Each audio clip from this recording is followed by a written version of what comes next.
Podcast. It's another great week for sports fans. Yeah. There's a lot going on. Yeah. Sports seem to be working back. NBA's back! Disney World! Yay! Woo! Yeah. Woo! I'm so excited. I'm so hyped. I was so freaking hyped when I saw the news. You don't even understand. I was so freaking hyped. So the way it's going to look is there's going to be 22 teams going to Orlando, 13 Western Conference, 9 Eastern Conference. That's sort of due to who could contend for the 8th seed on each side, I think. So there's going to be 8 regular season games per team, and they're going to play in for the 8th seed. And it's going to be going on July 31st through October 12th. And so, yeah. Let's go. It's going to be a banger. We get to see Zion. That sounds like a real slam dunk of an idea. I think it's a great idea. I think it's awesome. And we get to see Zion technically in the playoffs. So what is up? Exactly. I can't wait to see Zion. Yeah, that's what I'm saying. Like, the NBA are the biggest winners of it all because they literally lose out on no big stars except for Ice Tray. Yeah.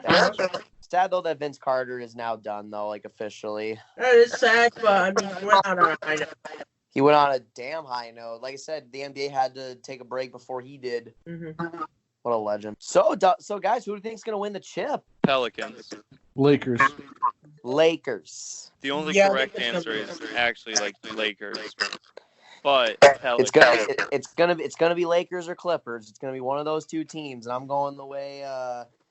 That's the way I'm going with. I don't know. I think it could be Memphis or New Orleans. True. Well, so because like I think some of the if it's like the actual contenders realistically are probably gonna be like the Lakers, the Clippers. I think let's see, Boston's got to be in there. Milwaukee for sure. Toronto. I think Jazz can be sneaky potentially. Denver, gotta have those teams in there. I have some conspiracy theory thoughts here.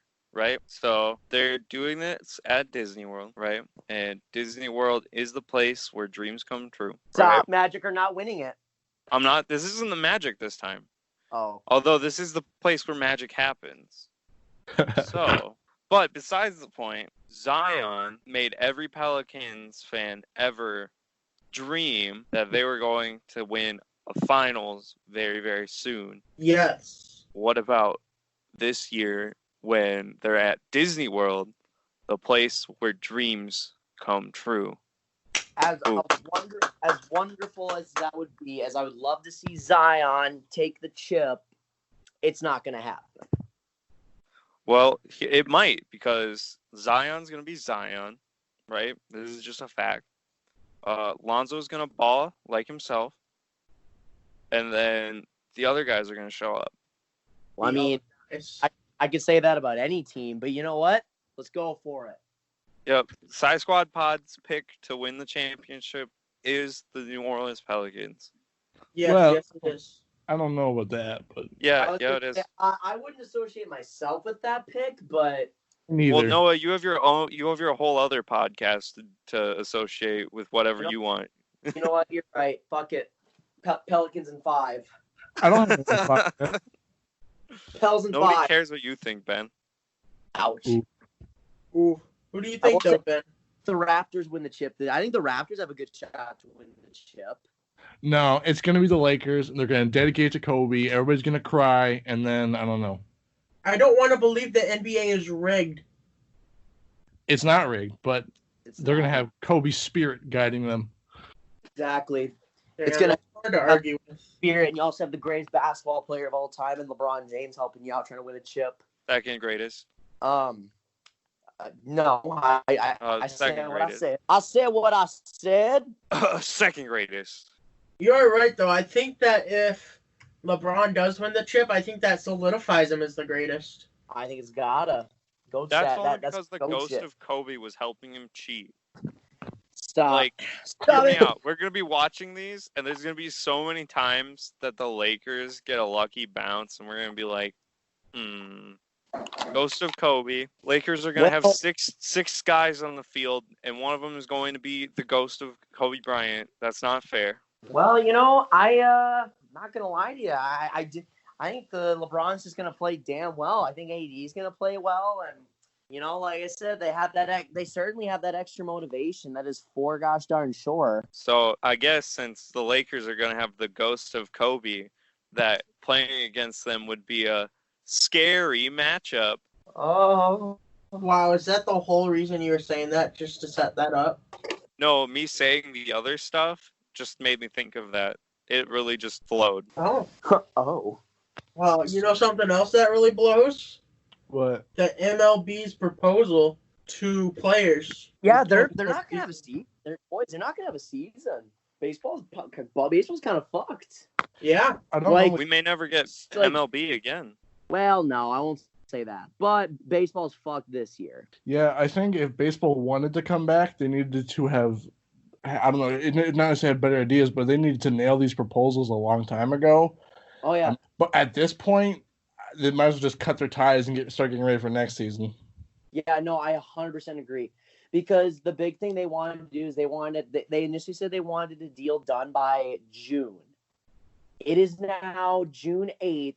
It's gonna be July before we know it. And like if they don't get a thing, they initially wanted to start on July 4th, but they don't get something done, then there's just no point of playing a season. Like you said, you might as well just cut your losses and just try and make a perfect 2021 season. Yeah. It's really all you can do at this point. I don't know. I think that something that really stands out is that if you just read what the proposal was, it sounds pretty decent. It sounds like they got baseball coming back, but then as soon as you hear like people like Jeff Passan and stuff, the MLB insiders saying that the MLBPA thinks that this is like even worse than their last proposal, I just don't see something happening. Yeah, no, I 100% agree with that because here's the thing. I actually like the very first plan they had when they were talking about playing on July 4th, playing 82 games. I thought it was good. The only thing that was the issue was the pay cuts, and that is obviously completely understandable. But now you're stuck in this situation to where you're just stuck in this situation that you need to get a deal done and like soon, but I don't know, it's not looking good. Yeah, it's not looking good at all. It's very much not looking good. But hey, it's baseball. Nobody cares about that anymore. I mean, shoot, where's the lie? The trophy's just a piece of metal. It's just Nobody a piece. cares. Yeah, exactly. It's just a piece of metal, so why should we care about it?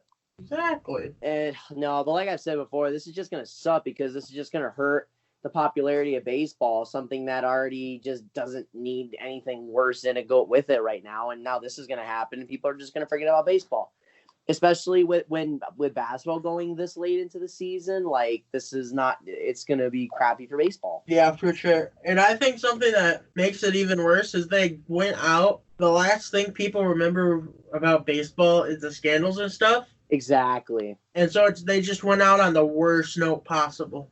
Yeah. Exactly. People left on a bitter note because of how they treated the Astros because they felt like they didn't punish them enough, which I 100% agree with because they should be stripped of their world title. I agree with that. And that's the note you leave on. You leave on a sport that isn't very popular with today's, pop culture, with today's like sports and all that stuff. It's not a very social media friendly page. Like those things where it's like you can't take videos and like games or whatever because of MLB trademarks, which is just stupid. Because that's what makes the NBA and the NFL so popular is their ability to connect on other platforms other than just their own social media pages.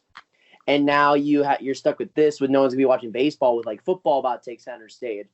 Basketball's going to be going on until October now. And then like hockey and all that, and it's just there's gonna be too much going on that time of year. To where it's like baseball can't afford to have this happening. It really seems like baseball is striking out. They really do be striking out though. They really do be. I mean, hope they get it figured out. Yeah, I just don't think they will. But something that did get figured out was the ESPN making a foundational players redraft of the NFL with players in the NFL. And I saw it and I was like mind blown. I thought it was I didn't really like it. I love it for so many wrong reasons. But if you look at it here, we'll just go through the top 32 here real quick. Goes Mahomes, Wilson, Lamar, Watson, Aaron Donald, Ronnie Stanley, which I thought was interesting for number 6 altogether. Joey Bosa, Drew Brees, Dak Prescott, Nick Bosa. Oh, look, 2 of the Bosa brothers are on there. Carson Wentz, Aaron Rodgers, Joe Burrow, which is interesting considering he's never played a snap in the NFL. Tom Brady, who is also interesting because he's like 40,000 years old. Drew Lock, which I love, but is also interesting because how young he is. He only has 5, 6, 7 games under his belt. Matt Ryan, Kyler Murray, Teddy Bridgewater, another interesting case there. Jimmy Garoppolo, Christian McCaffrey, Baker.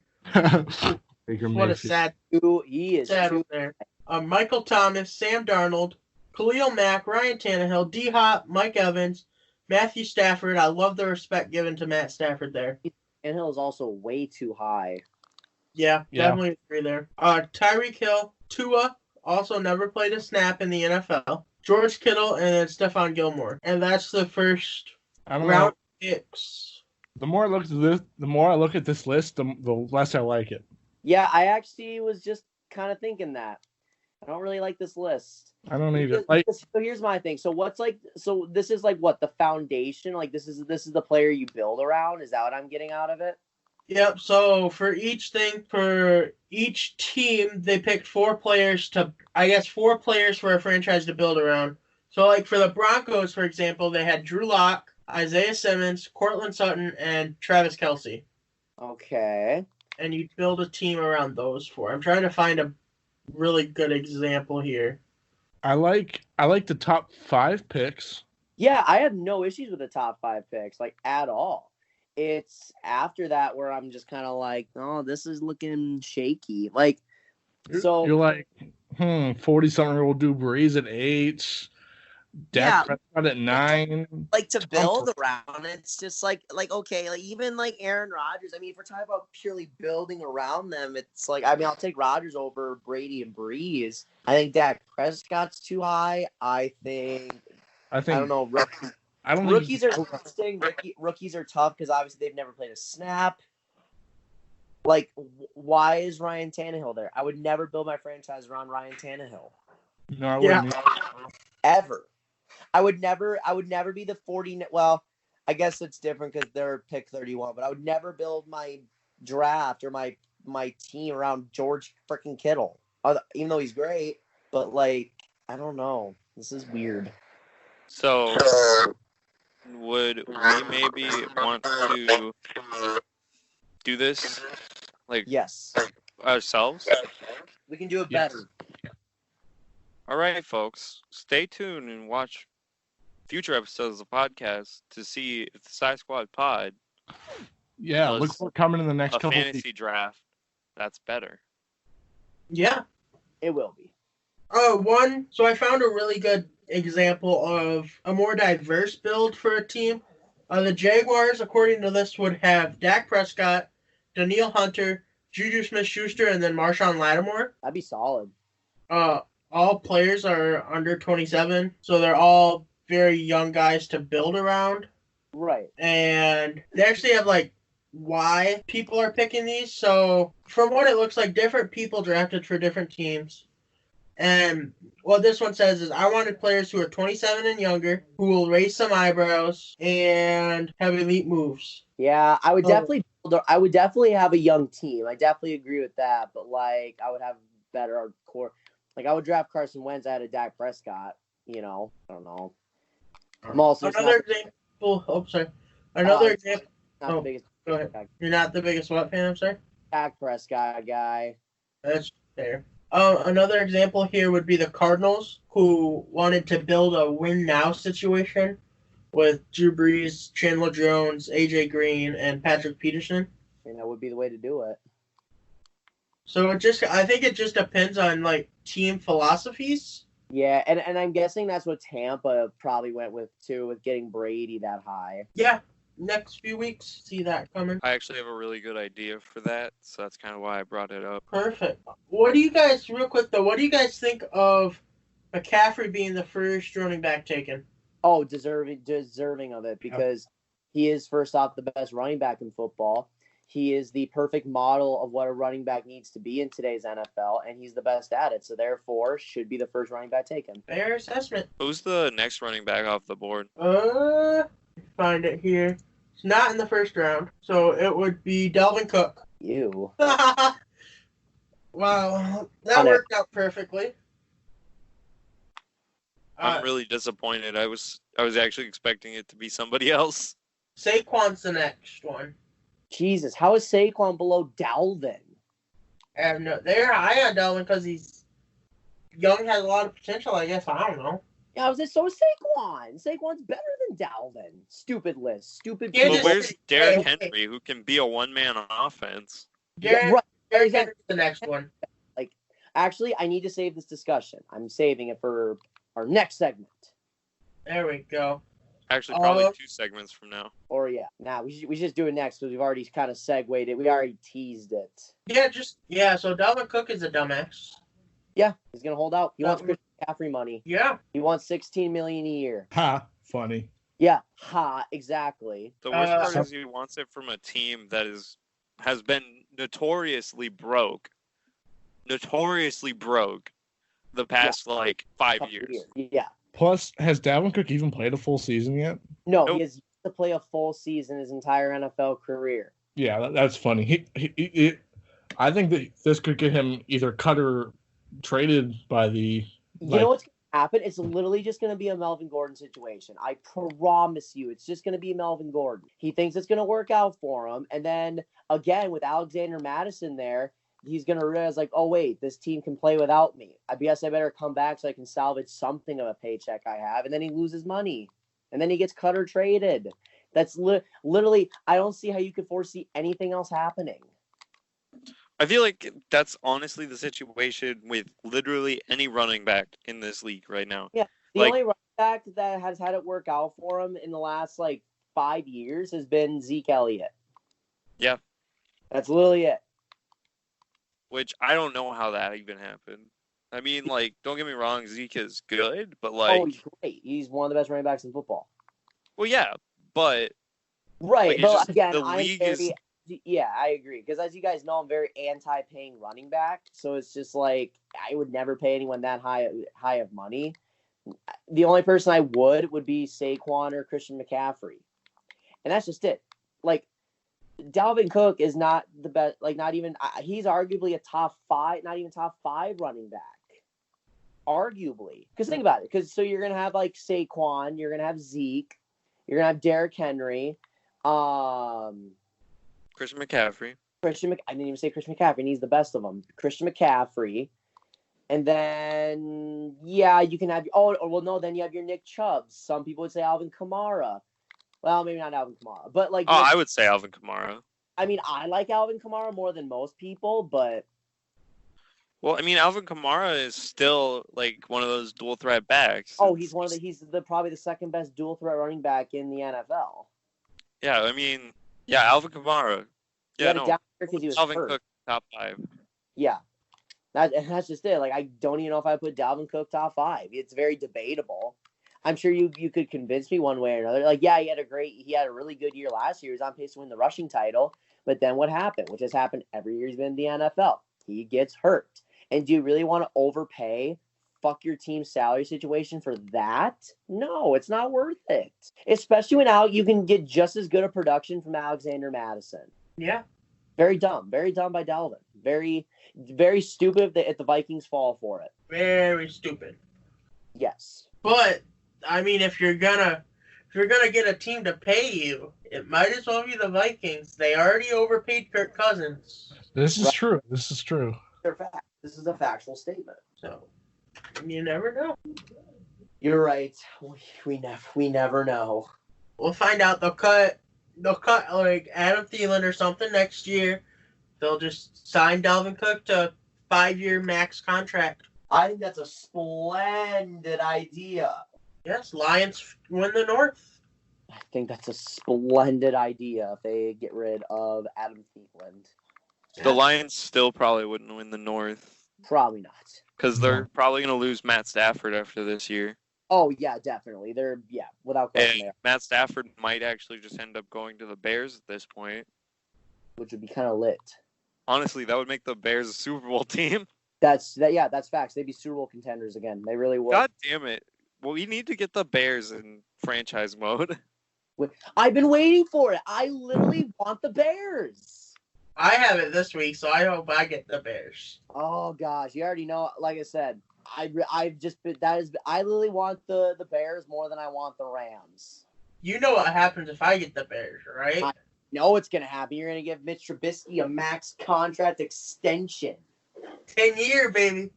Yuck. I wouldn't even give him a 6-month contract. Hear me out. You sign Mitch Trubisky for a huge contract, right? Like 10 years, right? But then like a relatively like run-of-the-mill salary.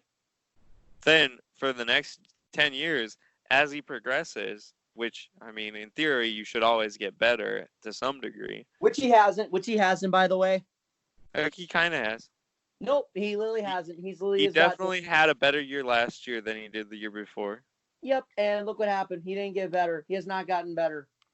The reason he looked better the year before is because he had a better team than his rookie year, and then he still progressively got worse. Mr. Trubisky is the worst starting quarterback in the NFL as we speak. As I breathe this moment, he is the worst starting quarterback in the NFL. He is the second worst starting quarterback in the NFL. Who would be the first? Dwayne Haskins is the worst starting quarterback. No, Dwayne Haskins again is still too young for me. And I also think Dwayne Haskins first, if I think has a worse team than when Mr. Trubisky started out with Chicago. Yeah. So I will but now I will say if Dwayne Haskins has another year like he did last year, actually I don't know if I can blame him because Dwayne Haskins, I'm calling it right now, will be the most sacked quarterback in the NFL this year, or at least top 3. Yeah, that doesn't surprise me. But I think there's more more that didn't play last year, and you get sacked a bunch more. But you guys are still wrong because the worst starting quarterback in the NFL as of right now is Ryan Fitzpatrick. No, Jared fucking Stidham's the best. Jesus. Get out of here. Ryan Fitzpatrick is the worst. He will get benched by week 4. No, he's not the worst. I still think I honestly think Fitzpatrick is better than Mitch Trubisky. I really do.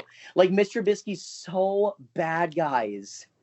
Like, he's so bad. They're honestly probably going to try to get Mitch Trubisky injured with Nick Foles as their backup. So that way Nick Foles can come out from the backup spot. Honestly, I don't even think they should waste any time. Just bench him. No. But Noah, Nick Foles won't play good unless he's the backup. Oh, these do be facts. Like, I swear, there's a chemistry on Nick Foles that he gets this chip on his shoulder if he is the backup and comes in. Granted, it's the Bears, so people would be like, oh, Mitch is injured? I guess our season stays roughly about the same. But nonetheless, I don't think any of this was supposed to be a argument about the Bears. No, never. It just happens. But do you guys want to go into our rankings this week as we kind of touched into running backs a little bit? I say let's go for it. Yeah. I think so too. Let's keep it running. Okay. So while we're talking about running backs here, we did just talk a lot about Dalvin Cook saying he's going to hold out. There is a whole slew of running backs in prove yourself years to try to get paid. Derrick Henry, Dalvin Cook, Leonard Fournette, Kenyon Drake, Todd Gurley, Chris Carson, Aaron Jones, Marlon Mack, James Conner, Elvin Kamara, Joe Mixon, Matt Breida, James White, Kareem Hunt, and Damian Williams, just to name a few. So I think this is going to be a lit year for running backs. Because I think they're going to all want to prove how good they can be and that their running back position still matters. So you're talking about this will be like the year of resurgence for the running back position. So we're going to see like 6 different people hit almost 2,000 yards. I think it's going to be great. Yeah.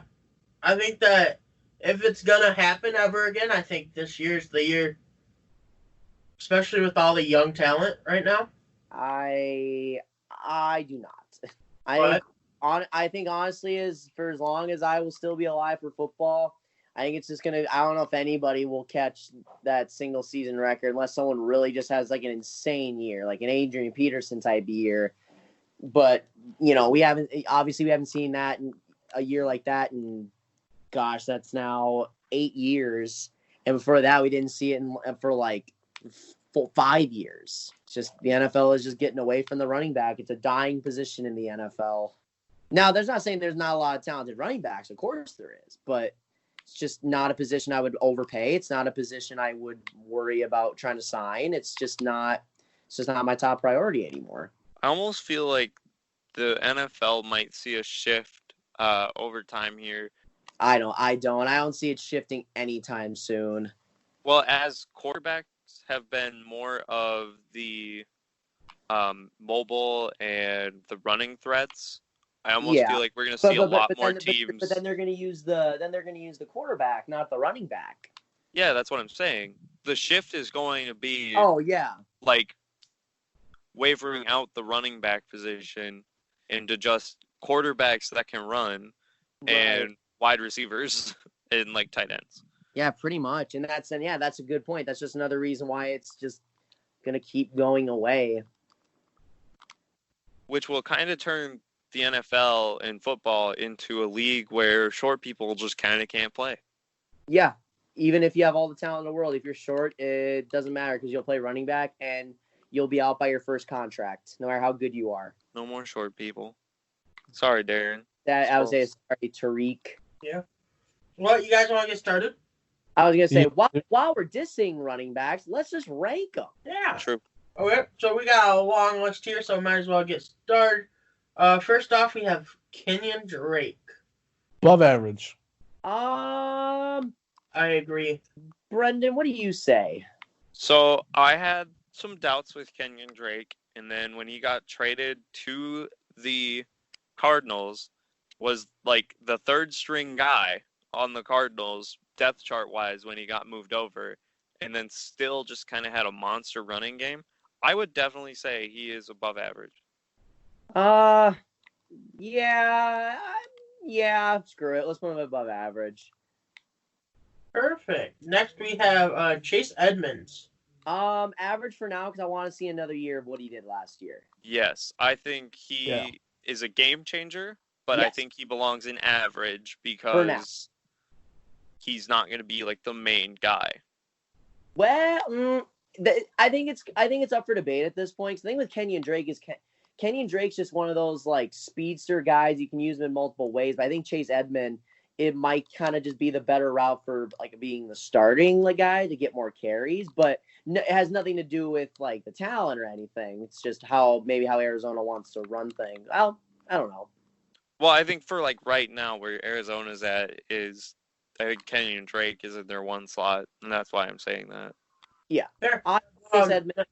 I think he should be the number one guy, but I think he needs another year of doing what he did last year, which if he does, that's impressive. Next, we have Todd Gurley. I think he's going to be average on the Falcons. I agree. Yeah. He's going to be average. I think he's going to be average for the rest of his career. Yeah, that arthritis got to him. Yeah, no, it really did, though. Next, we got our... Don't even. Just put him on the top. Let's keep first going. top tier, Christian McCaffrey. I think he goes in below average. Brendan. Thanks for bringing that up, Brendan. Surprise me what you say at this point. So last week, real quick, get off topic here. Last week, we were talking about wide receivers, and Brendan just so happened to want to argue that Stephon Diggs was below average, which is the stupidest, craziest. My homies didn't go to the polls. I'm mad at them. We took a poll, and a whopping 73% said that he was above average. Still not enough people. 9% said that he was elite, which means... You can make an argument. He's arguably a top 10 receiver in football. What? No. Yes, absolutely. No. Yes, he's arguably a top 10 receiver in football. He's not even top 5 in the AFC. That these are cap statements. That's not cap. How is it not Cap? Okay, so in the AFC, they are clearly weaker at wide receiver. I will admit that. It doesn't have anything to do with that. I just think Stephon But Diggs, very good, talented receiver. You have AJ Green. You Who can't have stay healthy. Keenan Allen. You Okay. have Tyreek OBJ. Hill. You have Tyreek Hill. You Who does- have By the way, Odell Beckham Jr. hates being in Cleveland, and that was very obvious last year. But okay, in the offseason, he's apparently worked with some things, and his attitude might be slightly different this year. So we have to wait and see. but didn't he say that last year he was all in? Don't they say that every single year how they're all in? I've seen this story before. I've seen this show before. It's going to take one bad game, or it's going to take one stupid mistake by Baker Mayfield, and he's going to want out again. I promise. I don't know. I don't think it matters because OBJ is still good. It's Yeah, not going to be OBJ's fault. Thanks. Shoot, I actually had somebody picked out. Ty. Oh yeah, T.Y. Hilton. Better than Ty. He's not better than Ty. How is he not? What? How is he not better than Ty? How? I already explained this last week. Go to the archives, fans. Let's go back to running backs. Yeah, our fans Let's have keep decided the show running. Oh my god, our fans decided that Stephon Diggs is an above average wide receiver. So congrats to him. I'm glad we have smart fans. But next, Tariq Cohen. So I feel like this one's kind of hard, but if we're basing off just next year, I think it's going to be below average. I don't think the Bears have utilized him the best, especially if you look at his last really 2 seasons. And I don't think he'll do that much for the Bears this year, but I think he has potential to be better. Yeah, no, I'm just going to look at it based on pure talent, but I'm just going to, based on pure talent, I put him at above average because he's a shifty receiver. You can use him in so many ways. I really like Tariq Cohen. I think he's wasting his time in Chicago. But I think if we're basing on just next year, I say below average. Well, yeah. I don't want to do that because I think that doesn't justice to Tariq Cohen. It's just not. It's not his fault. He's in that bad of a situation. Go ahead, Brent. I'm siding with Ben on this because I mean, if we look at what we did last year and what we said last year was for the next season, what it'll look like. I honestly feel like I'm going to bump up Tariq Cohen a little bit from you, Ben. I'm going to say that he probably would go in the average category. Yeah, I was going to say, if he's going to do that, you at least got to put some love on his name because, like, Tariq Cohen is still a beast. He'll still have, like a couple big breakout games. Yeah. And I think he's good too. But if I'm looking at just his production this last year, 200 rushing yards, 3 yards per carry, 400 receiving yards. I mean, they haven't utilized him in 3 years. He just eclipsed 1,000 yards. But it's not big. But how many carries did he have? 64 for 200 yards. For the whole year? Yeah, of 2019. Right, and then you look at like what the elite running backs get. It's certainly not. It's not that low. No, and I don't want to blame Tariq Cohen for going to a system where they never utilize the running back talent that they have.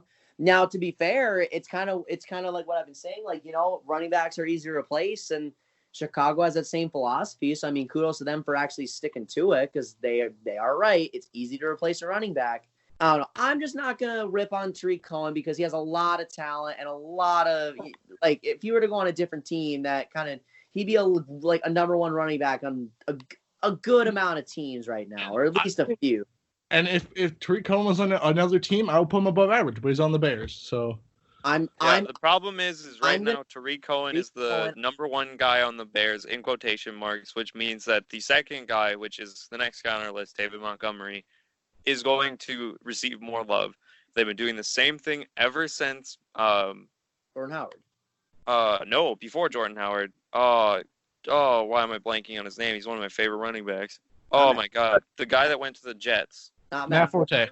Matt Forte. Oh my god, I feel so. Matt Forte, he was easily the number one guy. There was no dispute about that. Yeah, but then after Matt Forte's last season in Chicago, he was out for a couple games, and he's starting to get Jeremy injured. Something or another came in, and he was supposed to be the number one guy. The next year after they lost Forte, and then Jordan Howard was in that second spot, came in, took his job. Then the year after that, Jordan Howard was in the first spot, and Tariq Cohen was in the second spot. Tariq Cohen stole his job. Then last year, And now David Tariq Montgomery. Cohen was in the first spot, and David Montgomery stole his job, but they're moving Tariq Cohen back to the first spot. Actually, on the Bears' official depth chart, Tariq Cohen is their number 2 running back. Oh, really? Oh, Yeah, no. Never mind. Maybe No. he'll have a breakout year then. Like, but even before they draft, even when they drafted David Montgomery, they said they were going to utilize him in the offense, and that's what they've been trying to do.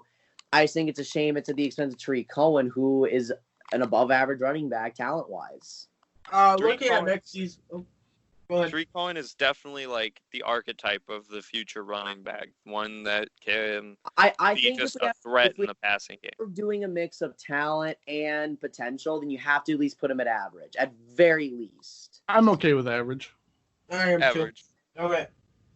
Next year we have David Montgomery. I think also average. Yes, I would. agree. Okay with that, Brendan. Perfect. Next we have Zeke. I say Zeke is top tier. Yep. Zeke's a top 3 running back in football. Elite. Yeah. Perfect. Kieran Johnson. Kerryon Johnson. Average. I knew Ben was gonna say that. I want to put Carrion in above average. I do too, but I don't know. I'm kind of Like- iffy with Kerryon. So my thing is if he wouldn't have gotten injured like really bad last year, he Right. probably would have been top 5 in rushing yards. That's He my was on Well, the path to do that. Yeah. Actually, he Would have got more So- carries last year because they also had an injury at quarterback. So Yeah. quick stats for Kieran before we vote him in. Actually, if he would have played the full season, he would have had 806 yards. He had 3.6 yards per carry, 400 yards. Yards per carry. Yeah, 3.6. He had 113 attempts for 403 yards. But he got hurt though too.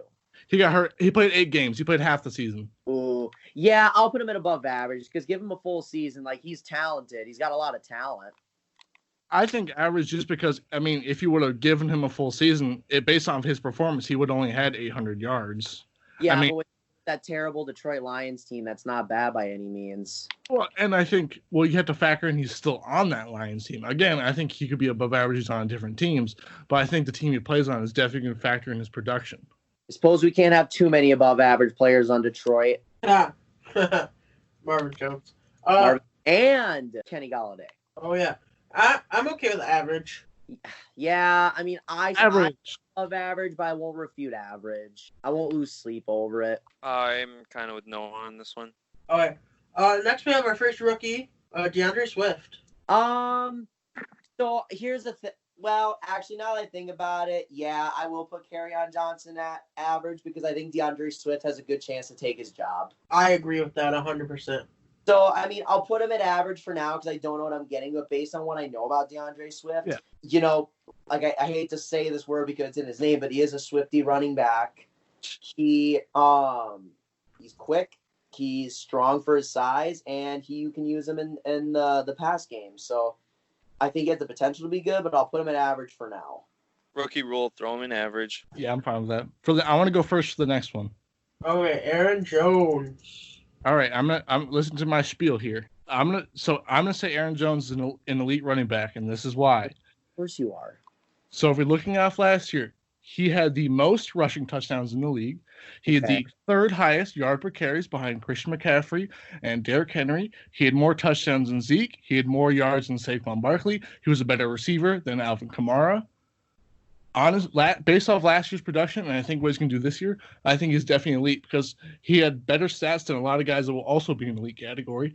And honestly, last year, the only 2 running backs that are better than him last year were Derrick Henry and Christian McCaffrey.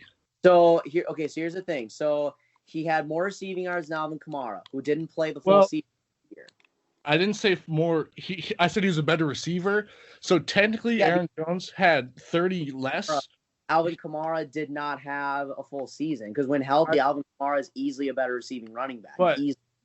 But I'm not. I didn't go by. Alvin Kamara did have more yards, but Alvin Kamara had Aaron Jones had 475 yards. Alvin Kamara had 533.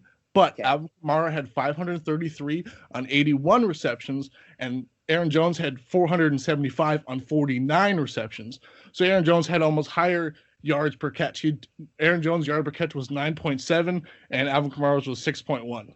Yeah, but again, if Alvin Kamara would have played a full season, those numbers would have been significantly higher. He probably would have been upwards of like 600 receiving yards, which is impressive for a running back. And then you have Christian McCaffrey who just breaks the mold. And that's fair. And Alvin Kamara did play 14 games last year. Like Zeke and all that stuff. Like Zeke's never been like a big touchdown guy. He's the guy who's gonna break the big runs. Like if he's gonna score a touchdown, it's gonna be off like a 20+ yard run. Aaron Jones, now he's a touchdown machine. I will never deny that. But I could argue it's just because in the situations they use him in. But now don't get me wrong. Like I say Aaron Jones is above average. He's probably the best above average running back in that respective category. So I mean, Ezekiel Elliott's longest touchdown last year was 33 yards. Aaron Jones was 56 yards. Okay, so every blind mouse gets the cheese every now and then.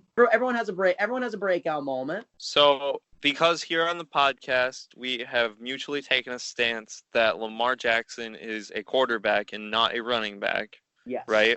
Because Aaron Jones got less rushing yards than Lamar Jackson, who is not a running back.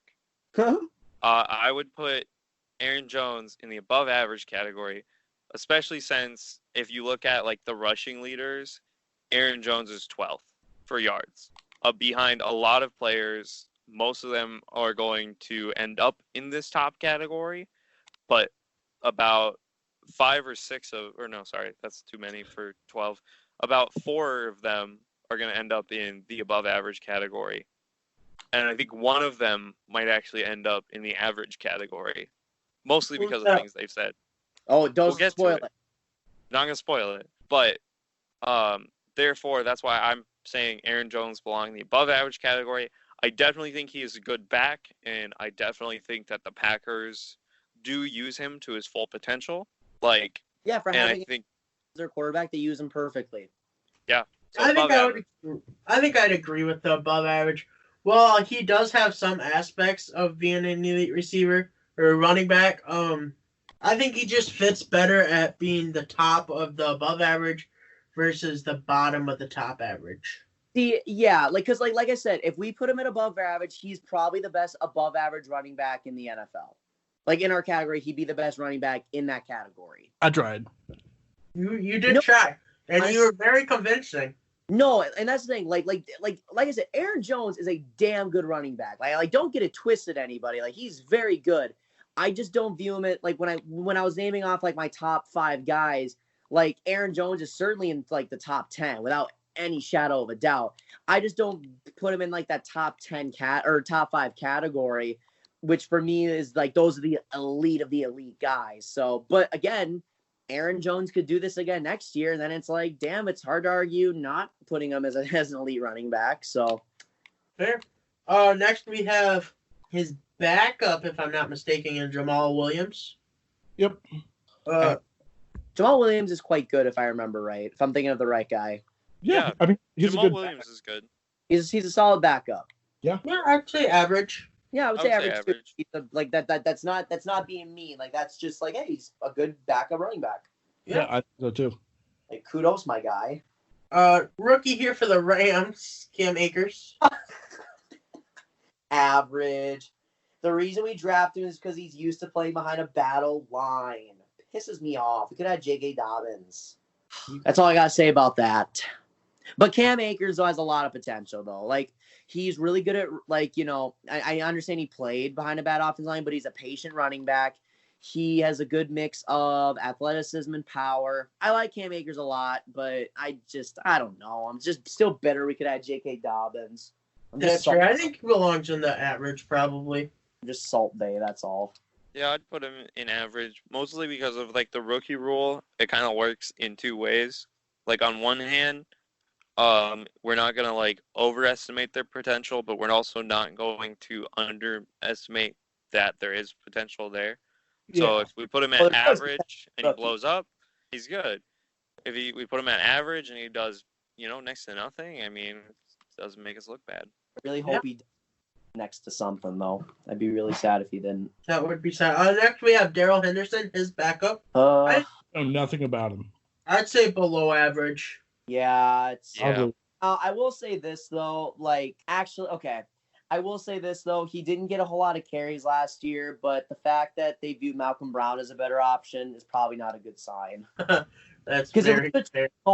Cohen is at worst the backup. Daryl Henderson last year was the third string, and they had a lot, and they drafted him in the second round. So Duncan, this next person was actually one of the persons.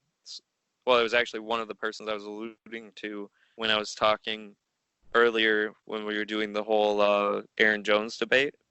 Right. So our next person is Dalvin Cook, and I think I'm going to put him in average because I think Dalvin Cook can be a good back, but with the whole holdout thing and his injury thing, he has a lot of potential that has just a lot of potential drawbacks. I mean, he's a real gamble just in general this year. So I'm going to say average, which we put him last year in, I guess you could say our below average category.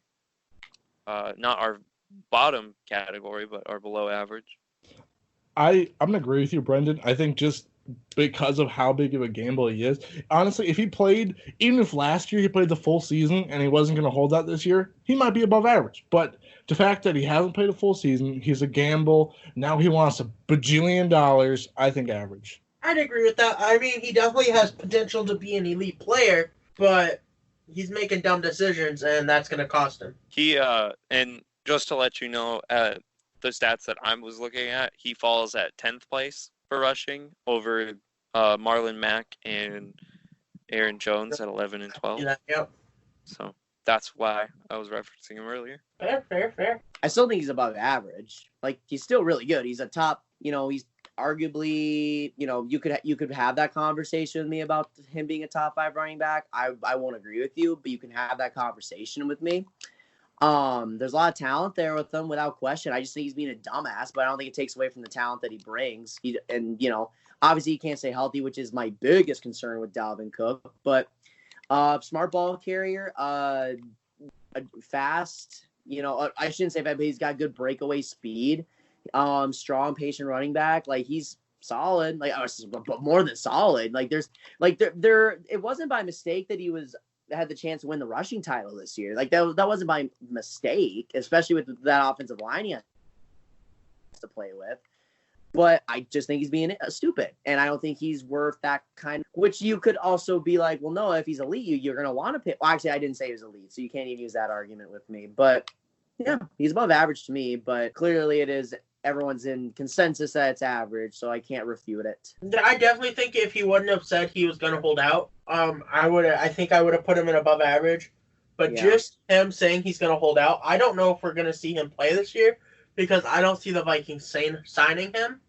Yeah, I don't. So, I do just because of the fucking Vikings, but I don't think they should. That's fair.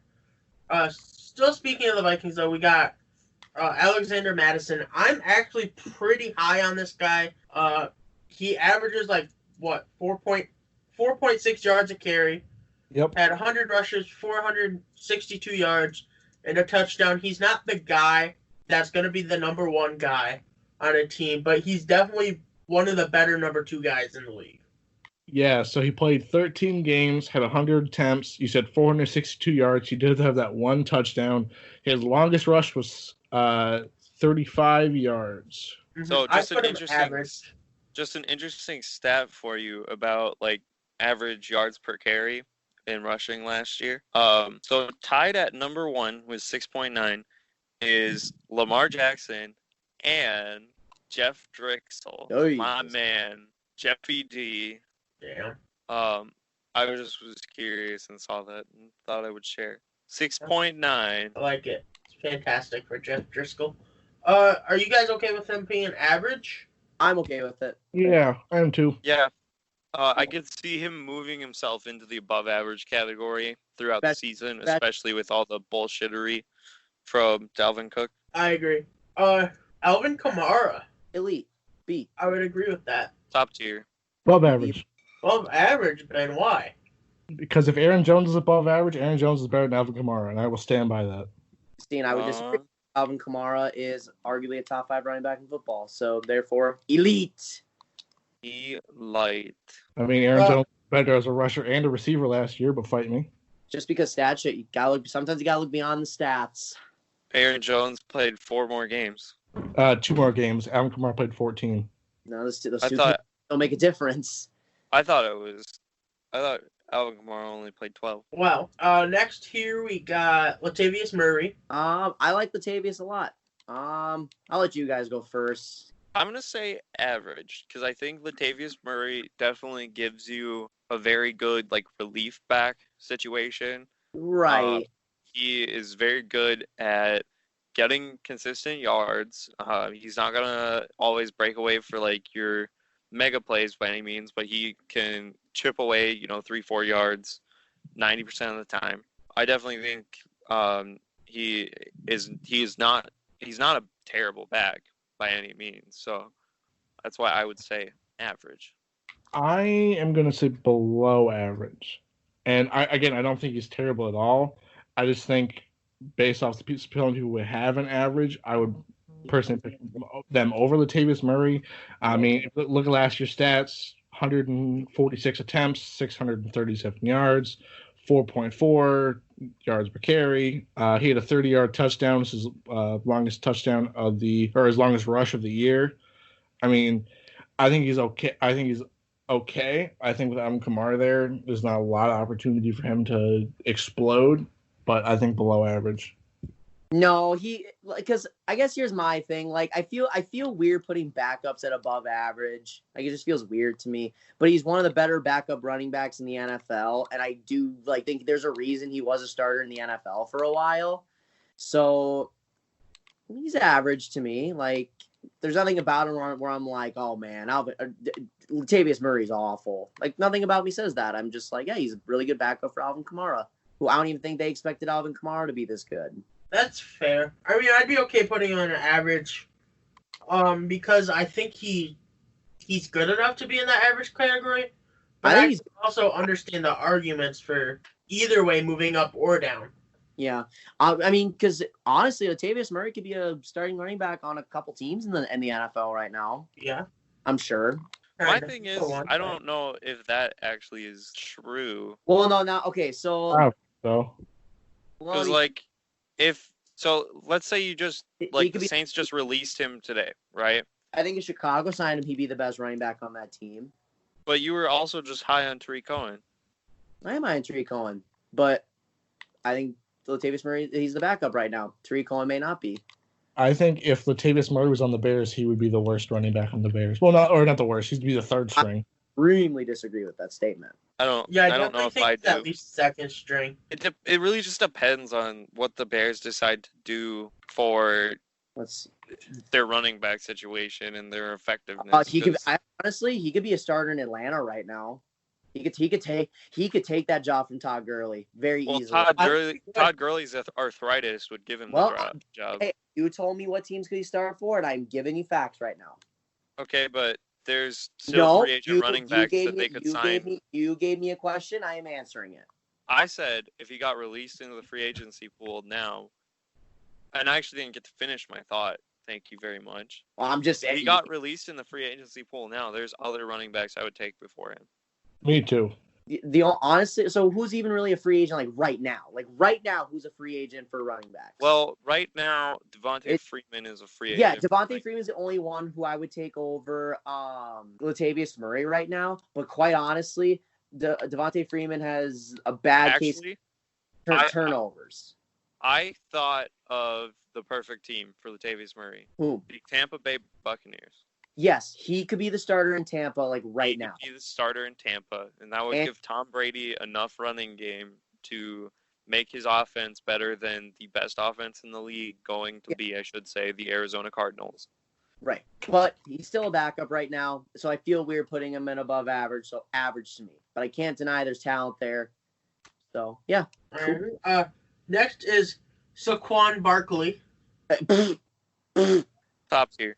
I was going to say, let's just not waste anyone's time with this. Coming up next is Miles Sanders. Although I do want to say one thing about Saquon.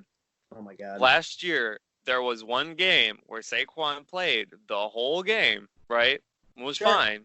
Only got 1 yard. Yep, and Zeke once had a game for 8 yards, and we still don't think any less of Zeke. I do. I do not. Everyone has a bad game. Everyone is human. It happens. Well, that's kind of the reason why I put Zeke at that number 3 spot in running backs. Granted, I'm also really high on Derrick Henry, who we haven't talked about yet. Sorry. Henry is a very good running back. Derrick Henry's my favorite running back But that plays in the NFL right now. He still said Zeke and Saquon are elite, even though they have had bad games. Just like your boy Tom Brady, just like our boy Drew Brees, just like anybody who's Tom a Brady human probably should go in below average, honestly, at this point. But that's besides the point. Stop it. But anyway, no. Saquon, elite, top 3 running back in football. Elite. Be the elite. Tom Brady's the worst quarterback to win more than 2 Super Bowls. Stop. Brendan, I hate your dumbass takes. I was gonna say that's stupid. But that's kind of not wrong. No, you are so wrong. You are so wrong about that. Miles Sanders. Miles Sanders is above average. Above average. Agreed. Boston Scott. Boston Scott's average, but he did a really good job filling in the role. Yeah, I think average is fair for him. That's fair. I like how you put that there. Who's next here? Raheem Mostert. Above Raheem Mostert's really good. Yeah, above average. Agreed. Jerick McKinnon. So he's kind of gotten phased out of even being a running back on the 49ers at this point because they really like what they have with Mostert and the next guy on our list. And before that, even Matt Breida. So I'm going to put him in below average. I will too. I put him in there just so we could have a below average guy. Yeah, I agree. I mean, he hasn't had a snap since 2017, so Boy can't stay healthy. Talented when he plays, but he can't stay healthy. Yeah. Tevin Coleman. I'm gonna say. Is he still in the Niners? Yes, he's still in the Niners. Wow. He actually is. I feel like he's a little bit better than a lot of people like to believe.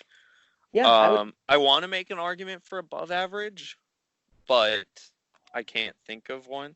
I definitely think he's better than a lot of players in the average category. Like, I'm not seeing one person I would rather have over Tevin Coleman, because Tevin Coleman does bring, he's fast and he has good hands.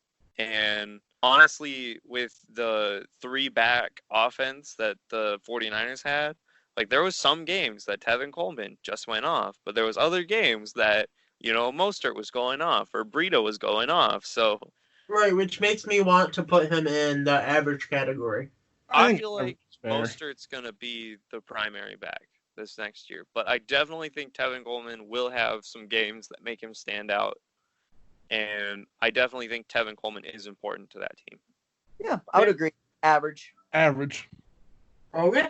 Next, I think this is going to be an argument, maybe, depending on your thoughts on this guy. Chris Carson. Above average. Chris Carson's great. Okay, Brendan, I agree with you. Top.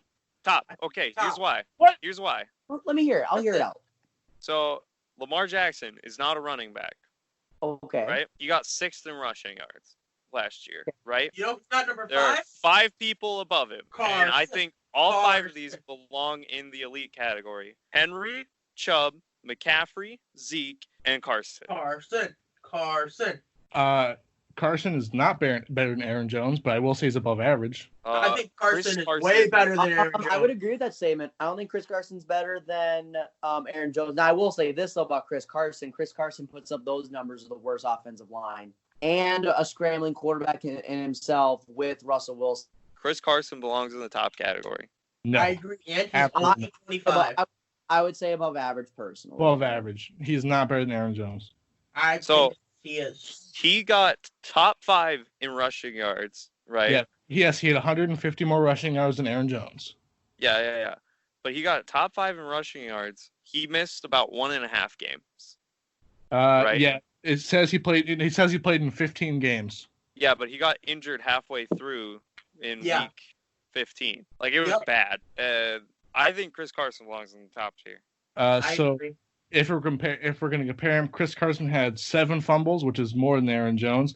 He had 37 receptions for 266 yards, and he had a lower yards per carry than Aaron Jones. Yeah, no, because here's the thing. I think Aaron Jones is personally the better running back, and if I'm putting Aaron Jones at above average, then I got to put Chris Carson above average. I think so too. I don't think he's better than Aaron Jones. I think he's above average, definitely, but definitely not elite. But then we need to put Lamar Jackson on this list as a halfback. Stop. We need to put him on there as a halfback then. No, we don't. We Brendan, do. Brendan, what position? I think Chris Carson's a top 10, but he's not top 5. What position did Michael Vick play? Running back. Nope, he was a quarterback. He played running back from the Wildcat formation. No, literally. Stop. Cam Newton, running back.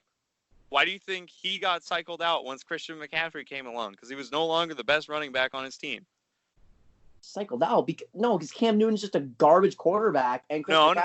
Cam Newton got cycled out because he was no longer the best halfback on his team. That was the only thing that made Cam Newton an elite quarterback. He could not throw the ball to save his life. All he could do was run, and that's how he got an MVP. What the fuck? That's such a terrible take. Cam Newton literally won an MVP, leading the league in touchdown passes and passing yards, and he won an MVP. He got cycled out because he got progressively worse, not because he couldn't run the football. Terrible take. Carson is above average. Yes, Chris Carson's above average. Chris Carson is top tier. Do we need a tiebreaker? Chris Carson would be like, if I had to rank top 10 running backs, he'd be 9 or 10, and Aaron Jones would be ahead of him. Yeah. I would rank him number 5. Be completely wholeheartedly with that statement. Off the top of my head, no, he would not be number 5. He would maybe 8 if I sat down and actually did it. Okay. But so if I were to just bang out right now my top 10 running backs, right? Christian McCaffrey. I would actually put Derrick Henry first because I'm biased, but that's fine. CMC at number 2, Zeke at 3, Saquon at 4. Alvin Kamara at 5, maybe. No, I was thinking actually a Josh Jacobs at 5. Ooh, Okay. Too high, too young. I think so. I would then put Joe Mixon at 6, Alvin Kamara at 7. I would probably slide in Chris Carson there at that 8 spot. Then Lamar Jackson at 9. Oh wait, we're not counting him as a halfback. Me, my 5 would be Kamara, and then I would have maybe Carson at like 8 or 9 because I would have probably Jones at 7, Joe Mixon at 8, Chris Carson at 9, and Josh Jacobs at 10. see, but I like Chris Carson more than Kamara. See, the funny thing is I always get yelled at for having the worst takes, but I'm never like truly alone on my takes. I just want to point that out there. You do have that going for you. There is always somebody that, while they may not agree with you 100%, they're in the same boat as you. Yeah. Should we put Chris Carson as our poll this week? Sure. Yes. Perfect. Because I do believe my boy Chris Carson is elite. Carlos Hyde got signed not that long ago. There is no way Aaron Jones is not elite for Chris Carson. He gets an elite category. I will be very upset. Because I honestly think Aaron Jones is better than Chris Carson, and I didn't even put Chris Carson as elite. So that would be rude to put Chris, because I think like with, I don't know. I just think like Chris Carson does nothing to me. He does nothing really elite, and he had little issues of fumbling the football last year. Not big, but a little. If we moved Aaron Jones to elite, I will agree Chris Carson's elite, but I still think Aaron Jones is better. And I will stand by Aaron Jones being an above-average running back, just like I'll stand by Chris Carson being an above-average running back. I'd be willing to deal if Chris Carson's top, Aaron Jones top. I'd be willing to deal that. Stop it. No. Because if you look at who we have so far, Kenyon Drake, Miles Sanders, Raheem Mostert, Aaron Jones, and Chris Carson way above both of those guys. Yeah, fair enough. So I'd be okay with it. I would be too. No. I'll only make that deal if we put Lamar Jackson in our halfback list too. No. He's already top, so he doesn't count. If we put Lamar Jackson in the top category of our running back list, and move Aaron Jones up to top tier, as well as put Chris Carson in top tier, I will feel 100% justified. No, do not put Lamar Jackson as a running back. That is criminal. Well, then Chris Carson goes in top tier, Aaron Jones goes in above average. No. Aaron Jones and Chris Carson are both above average running backs. So is Lamar Jackson. Nope, Lamar Jackson's an elite quarterback. No, he's an elite running back. Nope, he's an elite quarterback because he also led the league in touchdown passes and was top 3 in passing yards. That's not. We really should put Josh Allen on this list for running backs. He's going to be on the quarterback list. He's on the Carlos Hyde. Average. Because he's now in Seattle, I'm putting him at average. But I've always really liked Carlos Hyde. I have as well. I think if he was still on the Texans and the Texans weren't stupid and traded G-Hop away for David Johnson, For a sack I of think potatoes. that Carlos Hyde could go in the above average category. Quick fun fact for y'all. I was watching a video today, and the video was talking about how there's no way. It was from a couple months ago, and they were talking about how no way the Cardinals could trade David Johnson in his awful contract. And they did for the best receiver in football. That's how bad the Texans are. Facts. Wow. Fuck you, Bill O'Brien. Next we have Marshawn Lynch. There was that little spurt of rumors before the whole pandemic hit that he was talking to the Seahawks about potentially returning for a year. Where would you rank him? I'd rank him at average personally. Yeah, all time great, but at this stage in his career, if he were to play, he'd be average. I personally would put him at below average. And I honestly, I won't be drastically upset about it. Like I'm not gonna deny that he's had a good career because he's obviously he's a Hall of Fame running back. Because we're about to put another. I mean, I'm sure we're all thinking. I mean, we all know who we're gonna also put it below average, but he's still an all-time player. Yeah. So I'm gonna say below average too. I think just because if he were theoretically to come back to the Seahawks, he probably would be the second or third string there. Right. His last year in Seattle, he had 2.8 yards per carry. And he played in a few games. You could just tell he was out of shape and not in it. Yeah, I think below average. And that's not a knock on his career, but I think in his current state, he'd be a below average running back. Yeah. Marshawn Lynch, all-time great, Hall of Famer, no questions about it. It's just not his time anymore. But it's also going to be the same thing when we get to this other guy. I don't know if you're actually 100% right there, Mr. Noah. What, Hall of Famer? No, about what's going to happen when we get to this other guy. Well, we can debate it. I will debate it, but I'm sure someone will say it. By someone, I mean me. Ronald Jones is next. Ronald Jones is an average running back as it stands today. Yeah, I think average is fair. Yep. Fair. Next is one of the greatest running backs of all time, Adrian Peterson. Yeah. Adrian Beat Your Son is going to be an above average running back this next year. Oh, not going to argue with that. Offensive. Nope, no siree. I think it's going to happen. Nope, because they're going to try and force it with Dwayne Haskins too much. I think your boy's going to definitely start slow, but I think he's going to pick up because they're just going to be like, well, we cannot pass the ball. Here's what I think. I think he is. I'm gonna say average. I'm not gonna say below average. I think he will end up probably being the top rusher in Washington next year. I don't believe in Washington's offense. I think Washington's offense is going to be one of the worst in football, which it was last year, and it didn't get particularly any better.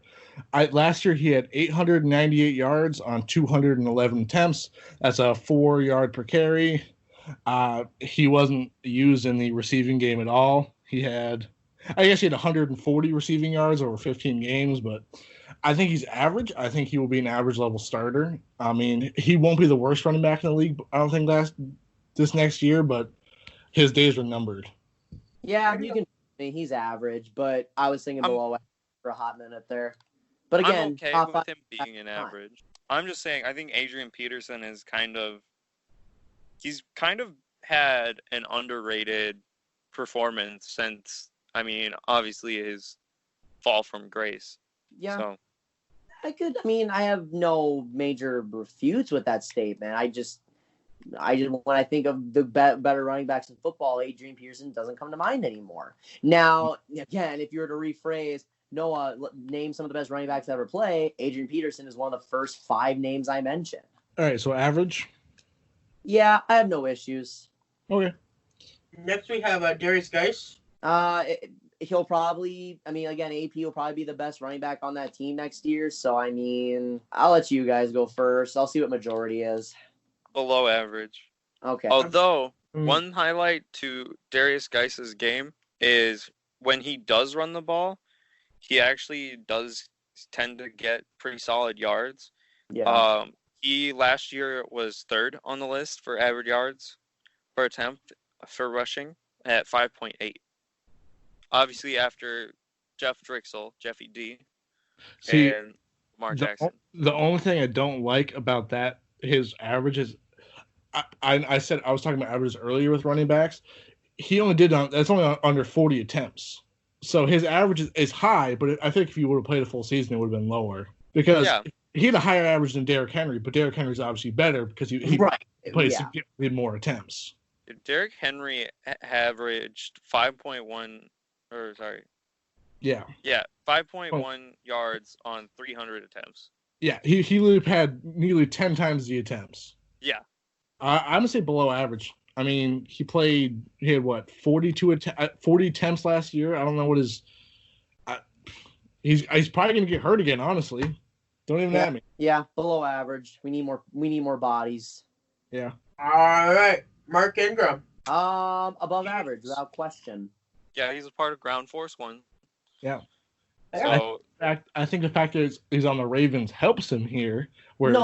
No, he was good with New Orleans. I think he definitely took a step up going to Baltimore, though. Right, but it's not like Mark Ingram had this like weird random resurgence. Like Mark Ingram's always been a really good starter. Don't get twisted. I know, and I agree, but we've had some players where I felt like the team hinders them. I do think it will. The being on the Ravens will help him. Yeah, because he is 31 years old as well, or he's going to be 31. I feel like the Ravens are either going to try to run 2 back formations or split carries pretty evenly between Mark Ingram and is it J.K. Dobbins? Yeah.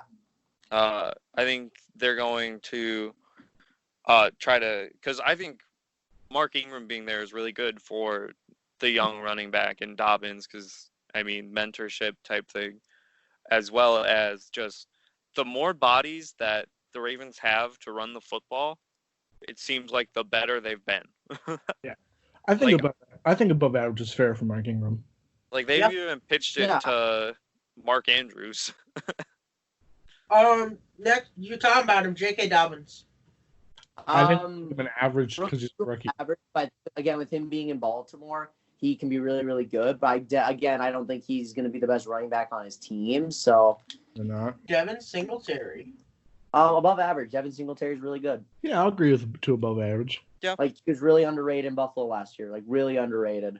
I definitely agree with the underrated part. Yeah, so if we're taking a quick look at his last year's statistics, he played 12 games. He had 151 rushes for 775 yards. That's a 5-yard per carry average, and he had 2 touchdowns. His longest run being 38 yards. I like it, especially with Josh Allen, your quarterback. It's pretty good. I think average is definitely fair for him. Yeah, no. Next here we have Joe Mixon. Above average. I agree. Yeah, above average. I think he has the potential to be a top this next year. I would agree. I think what Joe Mixon has done since, obviously he had to overcome some early controversy when it was getting drafted and stuff, but Joe Mixon has proved himself that he is a really good running back. Obviously, he finished top 10 in rushing yards last year because I brought him up already. But I don't know, I like him. But I can agree to the average or above average, but I think he might put himself in the top. That's fair. Nick Chubb's next, and I also think elite. Perfect. Kareem Hunt. Yes. Can we just add a whole new tier for Kareem Hunt because, like, he's either going to come back and hit the ground running, or he's going to come back and do nothing at all. So and run it to the ground. Yeah. Yeah. How about this might help you guys. So here's a quick refresher on his stats. He played 8 games. He rushed 43 times for 170 yards over 8 games. His longest rush was 16 yards. He had 37 receptions for 285. He didn't play a lot. He only started 3 of the 8 games he played in. I think most that's partly because of injury, partly because of how good Nick Chubb was last year. Right. I'm gonna be bold. I'm gonna be bold and say below average. Below average. I'll put him wherever majority is. I feel like he will not be on Cleveland for much longer. Whether Cleveland trades him away or doesn't re-sign him after this year. Yes. No, I think Hunt will be a Brown all year. I mean, he loves running that 2 running back like style of play. So the Browns did place a second round tender on Hunt, which he signed this year. Gotcha. That's fair. I'm okay putting him average or below average because I just don't know what I'm gonna get with him. Yeah, that's fair. And that's why I think below average. Just because, I mean, we have a pretty thick average list, but most of these average running backs, I would be more confident in. That's fair. I'm okay with that. I can agree with that. Yeah. All right. Next, we got the Melvin Gordon. Above average. I'd agree. Like, Uh, just know, guys, it's okay to have 2 above average running backs on a team. Just saying.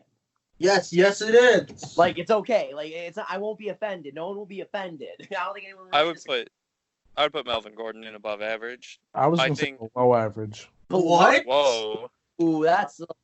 Melvin Gordon, only one time in his career rushed for more, had more than 4 yards per carry. He's only had 1,000 yards once.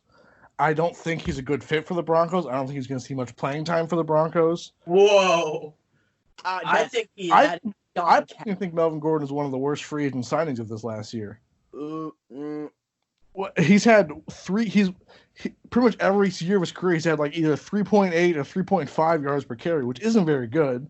His best. But you got to look what else he does for that team beyond the stats. Also had injury issues. He's only had 1 full season in his career.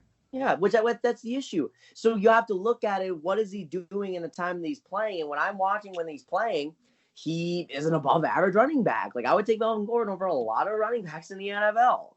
I'm looking at the above average. I'm not even looking at the average list. There's running backs I would take over Melvin Gordon. Oh, that's I don't know about that.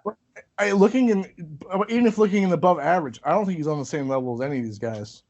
I think he's on the same level as Raheem Mostert and Devin Singletary and Miles Sanders. Yeah, possibly Kenyon Drake. Possibly Kenyon Drake, exactly, because Chase Edmonds, again, might be the starter on that team. I think the Broncos are going to release him after this year. And maybe so, but I think he's going to put up he'll put up solid numbers. He'll put up numbers what a split running back should. Not to mention, Austin Eckler is still really good too. So, like, he had to split carries with Austin Eckler, and he didn't help his cause by sitting out. But that's just him being an idiot. It doesn't take away from what he is as a player. Brendan, where would you put him? Are we still talking about Melvin Gordon?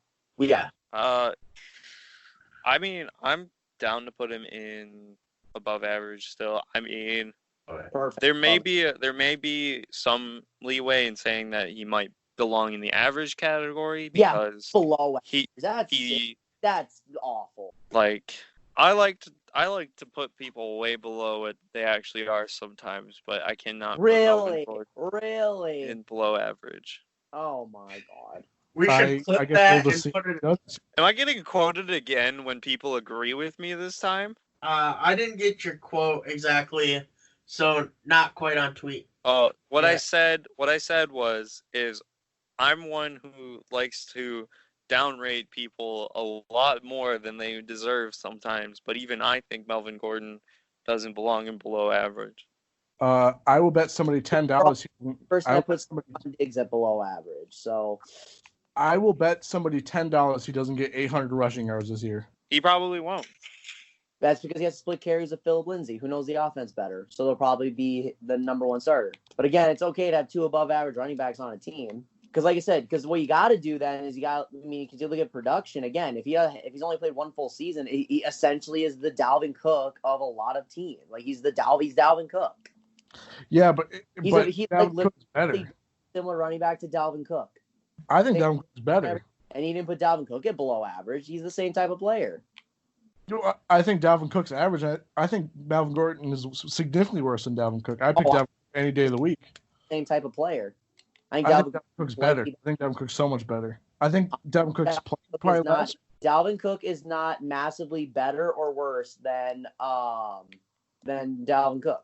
Actually, I shouldn't say that. Like Dalvin Cook is definitely a better running back, but they're very similar type of players in similar situations. Both can't stay healthy, but when they both play, they can put up numbers, and both are being dumbasses by sitting out. Or one was a dumbass, the other one is gonna be a dumbass. I guess we'll see how Melvin Gordon does. Yeah, that's my opinion. True. And again, I will put this next guy at above average. Philip Lindsay. Yeah, no, I agree. I agree. Philip Lindsay's above average any day of the week. Sure. I think Philip Lindsay's significantly better than Melvin Gordon. Above average. With you there. But I think Melvin Gordon still belongs in the above average category. We'll see. Brendan, did you really just say below average for Philip Lindsay and actually mean it? I said above average. Oh, I think you said below average. I'm like, Brendan. No. Here's a guy we could shoot in the foot. David Johnson. Average. Average. Perfect. This next guy we can also shoot in the foot. Duke Johnson. I'm going to say above average. Really? Yes. Duke Average. Johnson actually just brings a whole different thing to the table. He is the better of the D Johnsons on the Texans. I don't know if he's not above average. He's not. Because I look at some of the guys at above average, I do not ever think of Duke Johnson in this category of players. No. I think Duke Johnson is average. Yeah, average is perfect for him. He's really solid. He can do some cool things every now and then, and awesome. Good for you, Duke. I tried, Duke. Mr. Marlon Mack. Marlon Mack's really good. I think above average. I think Marlon Mack is close to people like Miles Sanders and Aaron Jones. Yeah, so above average. I kind of want to say average for Marlon Mack because he's very streaky. He will have 5 good games and 3 bad. You also got to look at his team last year. That is understandable. Was kind of special. I can see an improvement, which would put him in that above average. But here's the thing. So Marlon Mack's numbers could go down a little bit just because of Jonathan Taylor being there, but I still think Marlon Mack is an above average running back. He's a solid starter, guy you can rely on. And I agree. If we're putting Miles Sanders and those guys and Devin Singletary, then we got to put Marlon Mack. I think I'm looking at this above average again. Honestly, the running back I like the most compared to him is Philip Lindsay. Yeah, I'd put those two around the same level, I think. Yeah, I think so too. I'm okay with him being an above average. I just wanted to bring up the streakiness. There. Next year, Jonathan Taylor, I think average rookie rule. I'm actually going to be the one to say above average. I think he's going to take his job, and Jonathan Taylor is insanely good. Because, again, I'm not going to play your guys' rookie rule because if that's the case, then why put rookies on it? It's pointless. We're putting rookies on here for a reason. I think Jonathan Taylor is going to be the best running back in this class.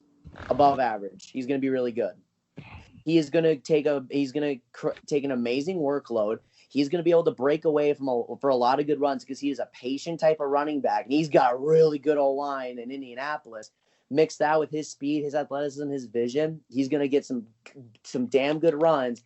And he'll slowly start to take number 1 carries because he's going to be way too damn talented. And he is a pretty solid threat in the pass game as well. Okay, so if we're gonna put one running back rookie in the above average category, kind of like we did with the quarterback, kind of like we did with the receivers. Yeah, I think it would be Jonathan Taylor.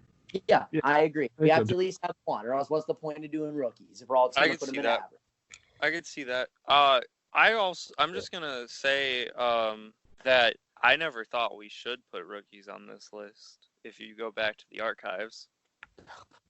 Last year, because you don't know what you're going to get from them, and that's why I initiated the rookie rule. But it's fun to talk about. Yeah, and that's why I bumped up a Joe Burrow because he's actually going to start in comparison to all the other rookie quarterbacks who aren't starting. Fair. But I mean, Jonathan Taylor is really talented, and I think it's going to take just a slight misstep by Marlon Mack and Jonathan Taylor will come in.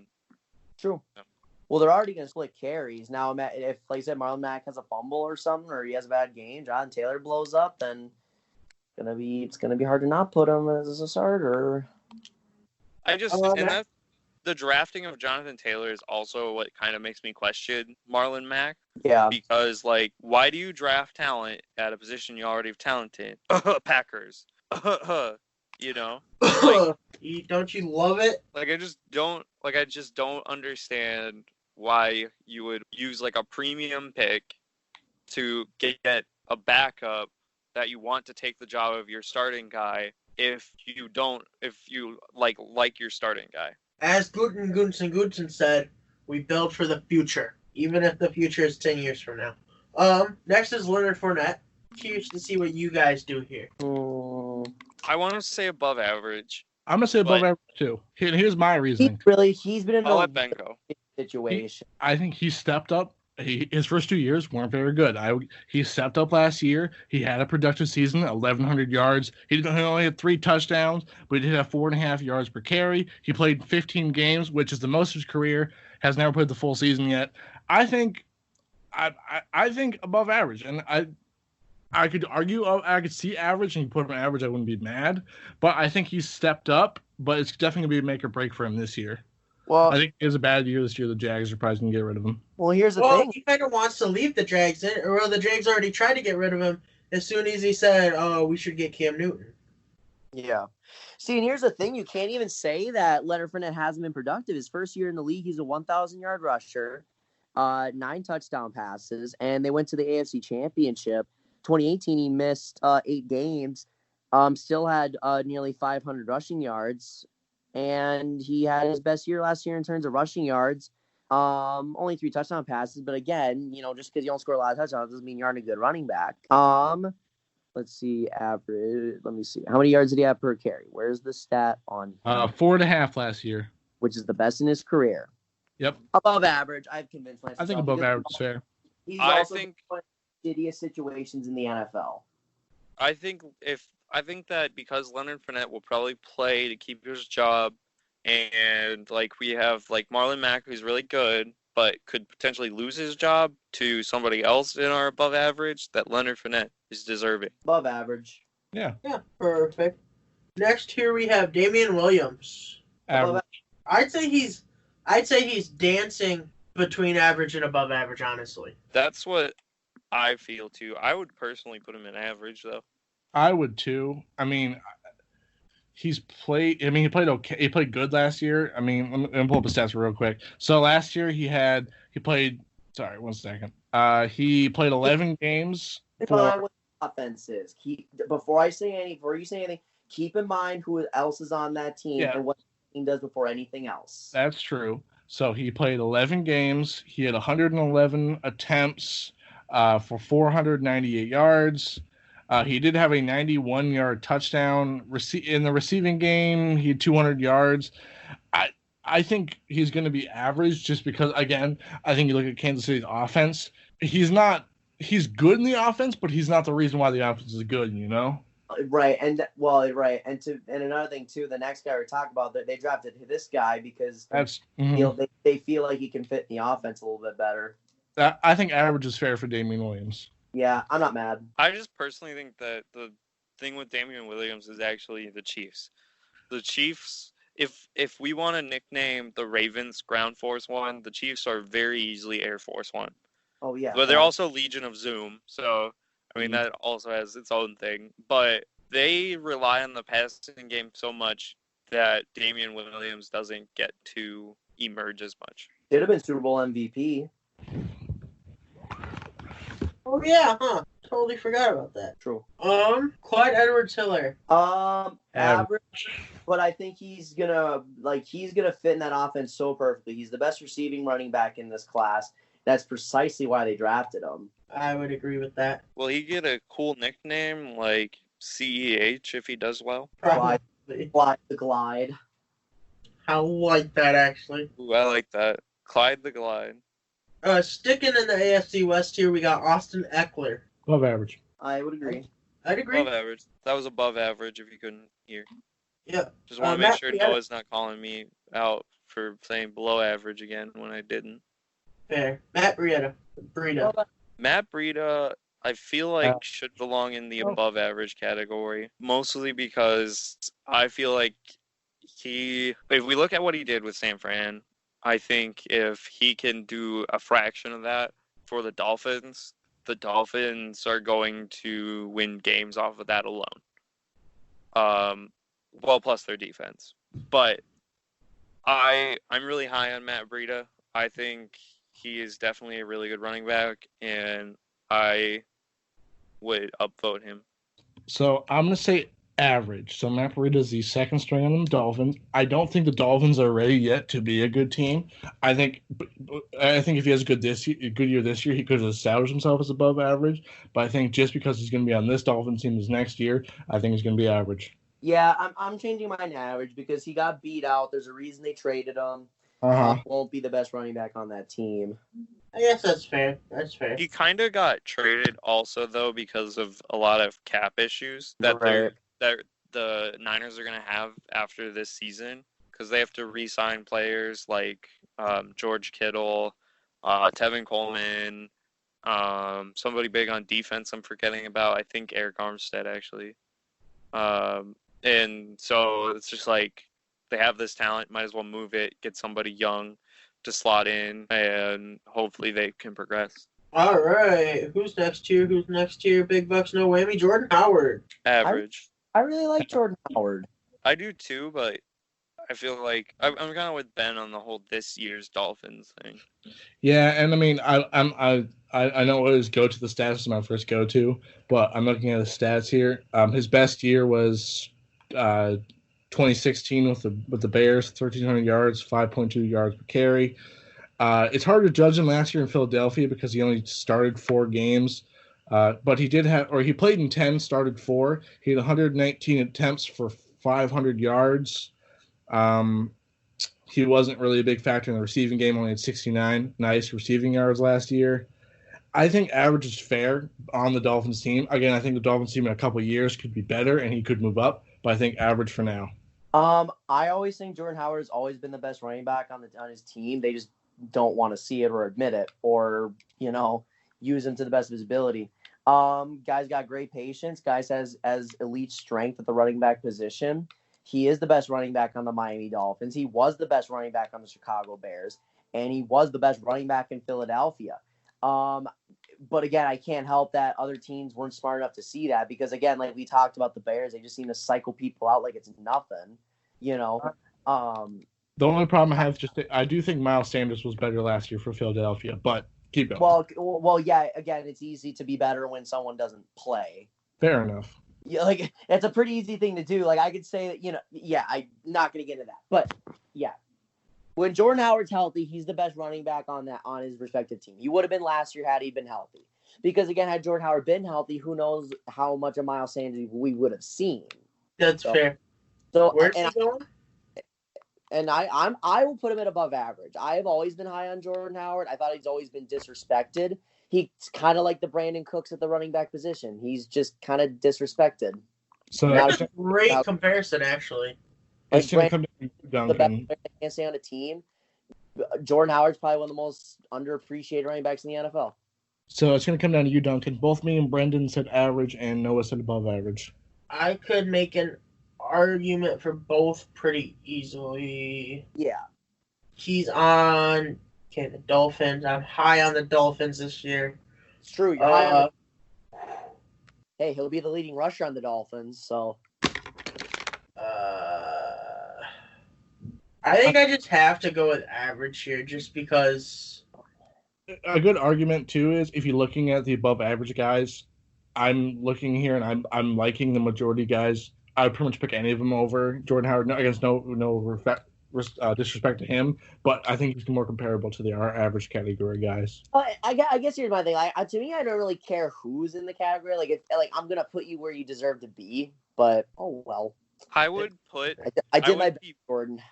I would put Jordan Howard in the above average category if he ended up on a team like Tampa Bay, but I think just Miami's not going to be a good spot for him. I think Miami's going to be a good spot for him. I think Miami's just going to be a shaky football team for another year. But I don't think it's going to take away from the talent of Jordan Howard. All right, next. James White. Actually, wait. I'll wait on that. You should let me go first. You go first. Sorry. So we got James White, right?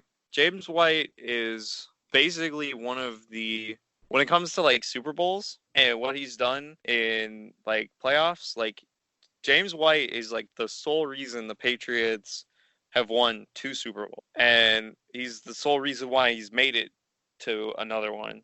Reason they won Super Bowl. Sorry, he's an won important component to the team because he got the game-winning touchdowns in 2 different Super Bowls. Well, also keep him.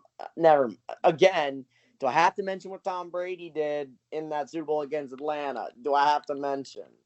No, you don't. But I don't. James White is the whole reason why they were able to swing out and, run the ball into the end zone to win the game. So, right?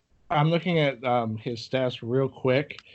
It looks like he actually only scored touchdowns in 1 Super Bowl in 2016. Because in 2018, he did not score any postseason touchdowns. And he was on the team in 2014 when they went to the Super Bowl, but he did not play. I thought that he scored a touchdown in 2014. I was told that today, actually. His 2014 in 2014 he only had 9 attempts the whole year, 0 touchdowns, 38 yards, 0 touchdowns. He did not play in any of the postseason in 2014. I don't know. Okay. I want to talk about James White. So I think James White's strength has been more of a receiving back rather than a rushing back, which is very important value though in today's NFL. So that's true. Okay. I think part of the problem with him, though, is he's not playing with Tom Brady anymore. These are facts. He's going to play with Jarrett Stidham. From a purely rushing standpoint, his best season was 2018. He had 425 yards. A 27-yard run was his longest. Other than that, he's only clipped 200 rushing yards twice, 2018, 2019. He has been more utilized as a receiving running back, having 500, 400, 700, 600 yards. I think the Patriots offense is going to be different, though, next year. I think Sony Michel is going to be leaned on more as the pure runner. And I think without Tom Brady, it's going to be a different offense. So I think he still probably will be average, but I can't see him putting him in a higher category. I personally feel like Bill Belichick does not like Sony Michel, just because there will be times Sony Michel starts cooking. He was more involved in the offense last year. I feel like there's been times that Sony Michel has been cooking and Bell has just pulled him out. He's just not at all. There's a reason that Bill Belichick's giving him more of the ropes at the running back position. I think Sony Michel's the best pure runner on that team, running back wise. Yeah, but I don't think that's much of a running football team, and it hasn't been. I think James Martin. I think James White's average. I was going to say average. I just thought that everybody's going to try to throw him in below average. No, I think he's average. I think both the Patriots running backs low key should be average, but no, Sony Michel's above average. Sony Michel's below average. Yeah. Sony Michel's above average. So Sony Michel's quite good. Below. I think he's average.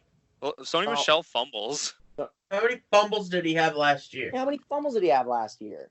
I am currently because they also said that Stephon Diggs has a case of the dropsies, and that's just not fucking true. So, please hold. When I've actually seen him play in person, he's dropped the ball. Whenever I've seen him play, really? So, really, which one time seeing him play in person? Which game? Preseason week 3. Stop right there. Stop. Stop. Hey, Brendan, how often does Sony Michel fumble? I'm trying to find him. Yeah. I've watched him fumble twice, though. At least. You have the stats. Please. I'm trying to find him. He's not even in the top 4 rushing. I also have the stats pulled up here. Last year he had 2 fumbles. Oh my Lord! Hey, I saw both of those. Oh my Lord! That's too many. Oh my Lord! Well, get him out of the NFL. If you want to compare him to another running back who's fumbled, Chris Carson had 7 last year. So. Oh my! And you guys want to put him in elite? What? What? Yeah, but like, Yeah, Chris Carson. Oh my lord!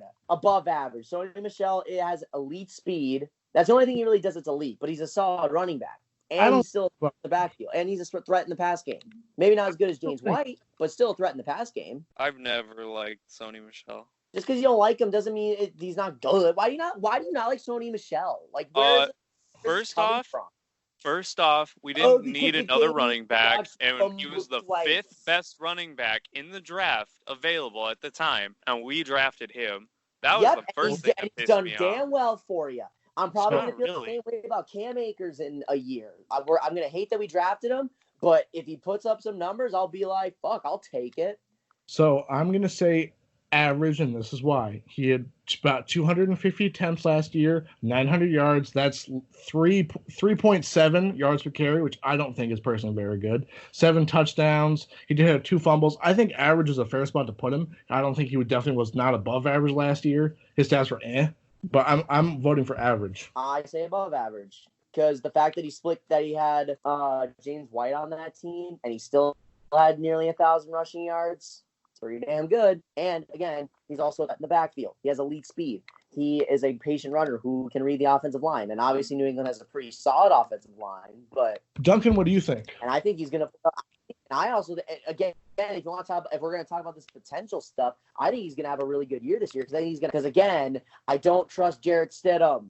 I think that he's going to be Jarrett the relief Stidham's the this next year. coming of God, Noah.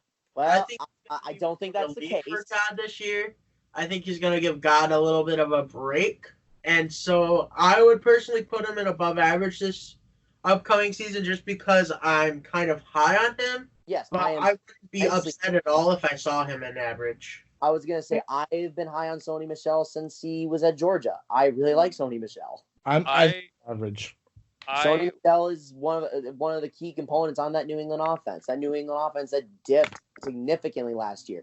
And again, keep in mind that they are a pass-first football team because they have this guy, the GOAT, Thomas Brady. I was trying to think of his middle name, but I couldn't think of it. Last year, it was Thomas the Bum Brady. But besides the point, I am going to move up on... Pats were second in the NFL in drop passes. I am going to move up on Sony Michel because now I actually saw his stats. I went through and I skipped over him. I thought he was not even in the top 50 rushers last year. The only bad stat he has to me is his yards per carry. That's the only bad stat to me. But see, to me, that's the most important terrible, but actually 3.1 is not good. But that's the only 3.7. Even still, 3.7 is not very good. And to me, that's one of the most important stats because then it doesn't matter how long they played or whatever. And the team, I think yards per carry is one of the most important stats for running back. I think 3.7 is not very good. Yeah, I don't think it's it's one of the most important. But if he does one thing bad in the stat line, I'm not going to sit there and drop him a whole category of what he actually is just because he has one bad stat.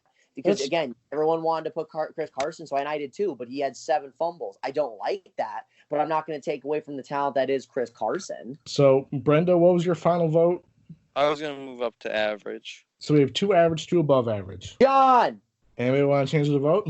I will not change my vote. John! I'm going to put him at the bottom of the above average. Okay. But I definitely think that there is a few of the people at the top of the average category that could push him under them. I think Sony Michel's going to have a really solid year this year. I really do. I don't know. I don't think Bill wants to run the ball. I think he does because he doesn't believe in Jarrett Stidham. So, Jarrett Stidham's a good guy. Oh, yeah. Yes, he is. He's a great guy. Yes, we're all of us are good guys. Doesn't mean we're good quarterbacks. Well, I am, but that's besides the point. You know who's not on our list? Who? Frank Gore. Oh, my I was thinking about that earlier. But I was like, maybe Noah just skipped over him. Think about putting him on the list. Oh, I'm a terrible person. Let's do him next. Yeah, he deserves it. Okay. I think his effectiveness is going to be seen not on the stat line. I think Frank Gore is going to basically be a coach for Le'Veon Bell. Yes, and I agree with you there. And I think you're going to see splendid results from Le'Veon Bell because Frank Gore is back there. I think both the Jets running backs are average.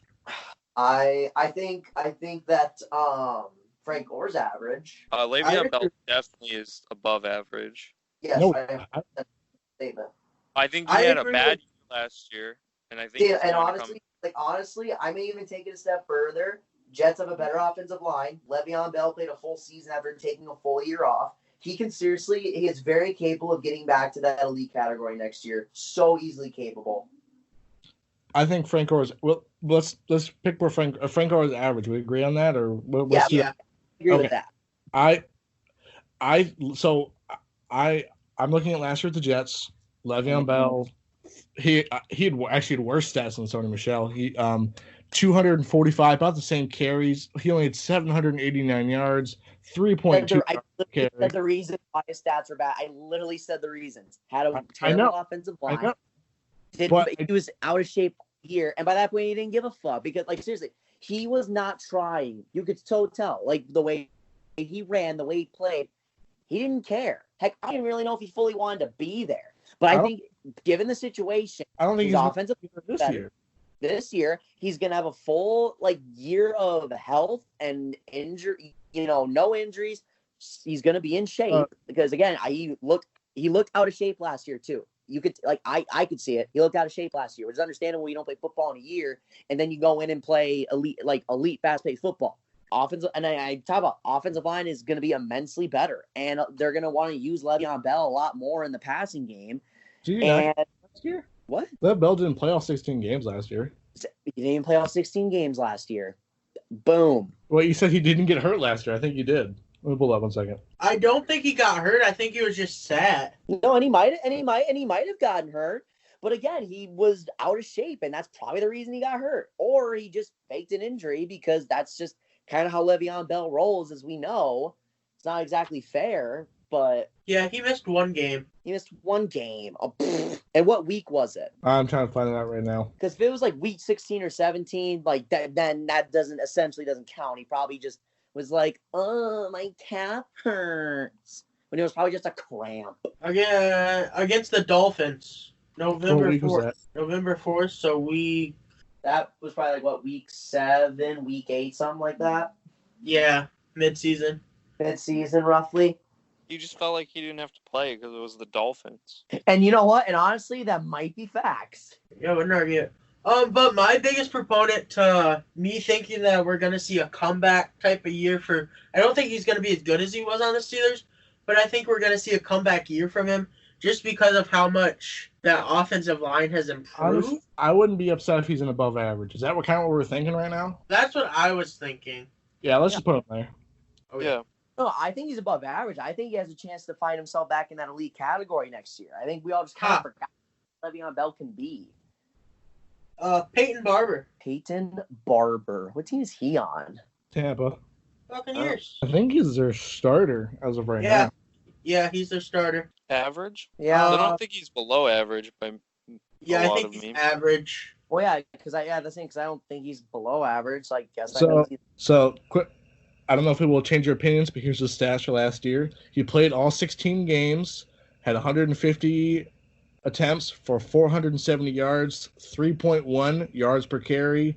He had 100 receiving yards. I would say, I think, based on full career numbers, I say below average, but.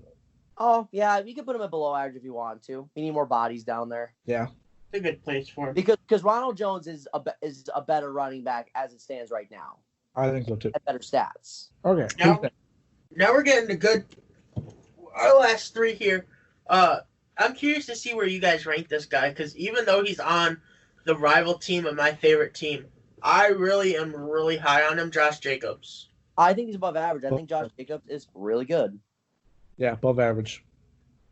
I agree. I would almost argue he's elite. I was going to say, I think this year he might prove himself to be elite, but I would put him in above average for now. And honestly, with the running back position, it's a lot easier to be elite early on in your career as a younger player. I'm still going to say above average for now, but my answer could change in a year very easily. Heck, even halfway through the season, I might be like, damn, Josh Jacobs, top 7 in the league, top 5 in the league. Alrighty, next year we got James Conner. I'm gonna say average. Yeah, I will He too. hasn't I'm gonna agree. he hasn't played a full career, a full season, Great, but he's always been a really solid running back. right? Last year he played 10 games, 116 attempts, 400 yards, 4 yards per carry. He had 250 receiving yards. I think average is fair. Yeah, I would dispute that. And finally, Yeah, top. Just put him there. Yeah, King like Henry. Derek King Henry, elite, top 3 running back. Henry. Number 1 running back in the league, debatably. Debatably. You could very easily debate it. He's All right, like so- the best pure rusher in the league. That's not debatable. So I'm looking at the list. I want to talk about this one more time. I'm looking. We have 1, 2, 3, 4, 5. 1, 2, 3, 6. Is it 5 or 6 in our league? Six. Six in the league. We still have Chris Carson down there. Yep. We have a pretty thick above average and average. If looking at our average and above average and the players that are there, I believe both Aaron Jones and Chris Carson should be moved to elite. Nope. I'd agree with that. I do not agree I with think it. based on because our I above actually- list, I think they are both better than everybody else, a significant amount other than above average. So I think No, because I think Chris Dalvin I think Dalvin Cook is better than both Chris Carson and potentially better than Aaron Jones. Oof. We put him at average. Well, that's because he's not going to play, Noah. But I'm just He shot talking. himself in the foot. But it doesn't take away from the talent that he is. But It would kind of have does nothing. when we won't see that talent this year, though. Yeah. Well, So who's if to his say- stat And line plus, rolls 0, Plus, it's not if you're- gonna do anything. if you're going Well, then in to... that case, we have to put him at below average if he's not going to play. And again, he can still play. Like the Vikings still might be stupid enough to pay him. Like, And- no. But I feel like this is a similar issue with Le'Veon Bell. I'm looking at all the players that we have, and I am viewing them as if when they are playing, when Dalvin Cook is playing, he's an above average running back. You guys even How would you feel about moving Dalvin Cook to above average, putting Aaron Jones and Chris Carson to the top? No, because I don't think they're above average. I think our list is fine because I think the guys we have at the top are the best in the business. And the guys who are above average, like I don't really care how many people we have in each respective category because I think I want to put players where they deserve to be. And I think honestly with our top category, I have no complaints about it for our elite guys. I'm not budging. I'm sticking with our elite guys that we have. And if I had to rank all those guys from 1 to, what is that, 6 or 7? 6? 1-6. It would be CMC, Derrick Henry, Zeke, Saquon, Chubb, Kamara. I'd agree with that. I mean, yeah, if I rank those, yeah. Yeah. And then I think, and then I And then if I were to look into it, again, I think Dalvin Cook should be above average. So like for me, it'd be like your Dalvin Cooks, your Aaron Joneses, your Chris Carsons of the world. But I don't think any one of those guys are significantly better, significantly worse than each other. Or I don't think any of them are better than the guys in the top. Now, if we were just to like rank our top 10, like, yeah, I would throw, so say I have 6. So yeah, I would throw your Aaron Joneses, your, Dalvin Cooks, probably Chris Carson in there. Josh Jacobs maybe is your 10? Josh Jacobs, yeah, that'd round out my list. Yeah, and then Josh Jacobs. We're good. Okay. I like it. That.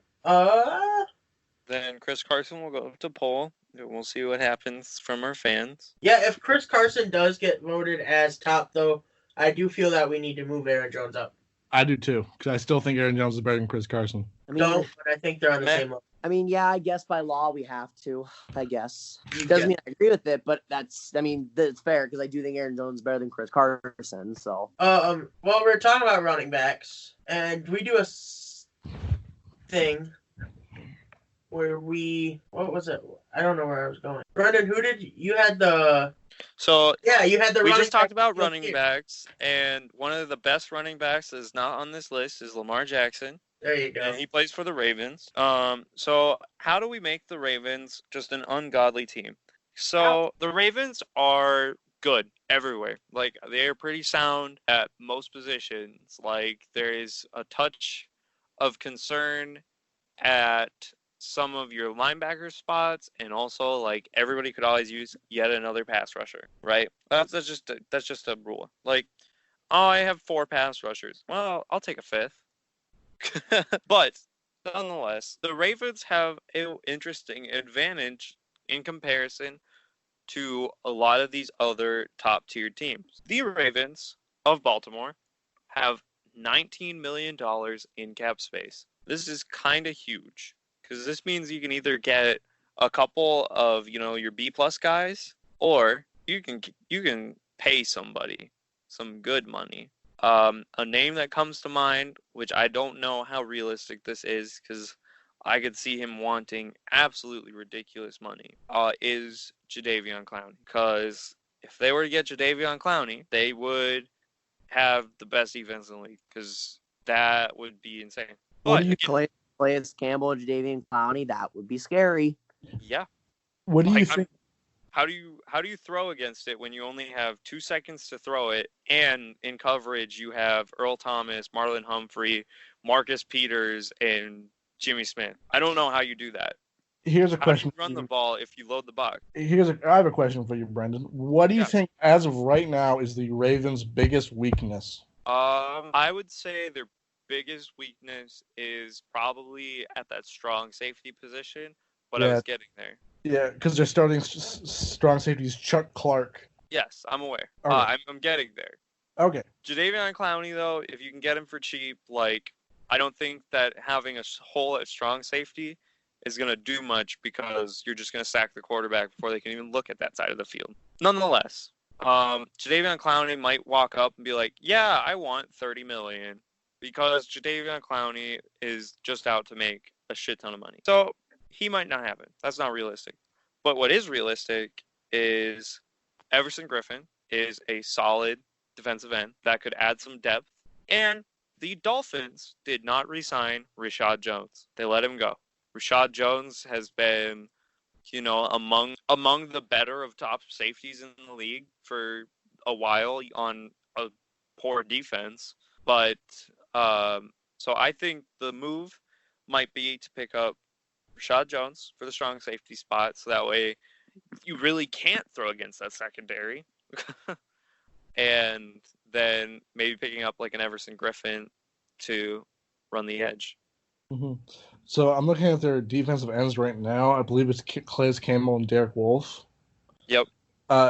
Rashad Jones, the only concern I have about him is obviously age and durability. He's played 4 full seasons over his 10-year career. He's 32, going on 33 years old. But to the Ravens' advantage, you probably get him for cheap then. So you probably wouldn't be a huge cap hit. That was what I was thinking, and I think he can bring enough talent that they could push them over the hump for, maybe potentially, I'm thinking 1 or 2 Super Bowls. Because, like I said, the Ravens have a lot there to work with. Like, their offense is impeccable. Mm-hmm. Like, with the addition of J.K. Dobbins, if he works out, I don't know how you would even better that offense. One of the best O-lines in football. I mean, Lamar Jackson did lead the league in passing and passing touchdowns, as much as I make fun of him for being a running quarterback. I'm mostly just afraid that quarterbacks are only going to run in the future and pass it once in a while, and we're going to be like, he threw the ball? We can do that? But besides the point, I think the Ravens just need to patch up very slight minor holes on defense, and they will be an unstoppable force. I like Rashard Jones too, because he does then bring a veteran aspect. They do have a lot of younger players on their defense, so just bringing another leader in, another older veteran who knows the ropes, would be a good idea. Yeah, and that's what I was thinking. And with Everson Griffin also, if they wanted to switch to some 4-3 sets, then he could take some snaps at like more defensive tackle area. Even Derek Wolfe can probably do that though, because he's kind of a larger defensive end. But that was my thought process there. Is just that could push the Ravens to be. I'm honestly thinking 15-1, just because they won't care week 17. Wow. I mean, I have them going again, Baltimore's my Super Bowl pick, so can't argue with that, I guess. I mean, shoot, Baltimore's going to be good.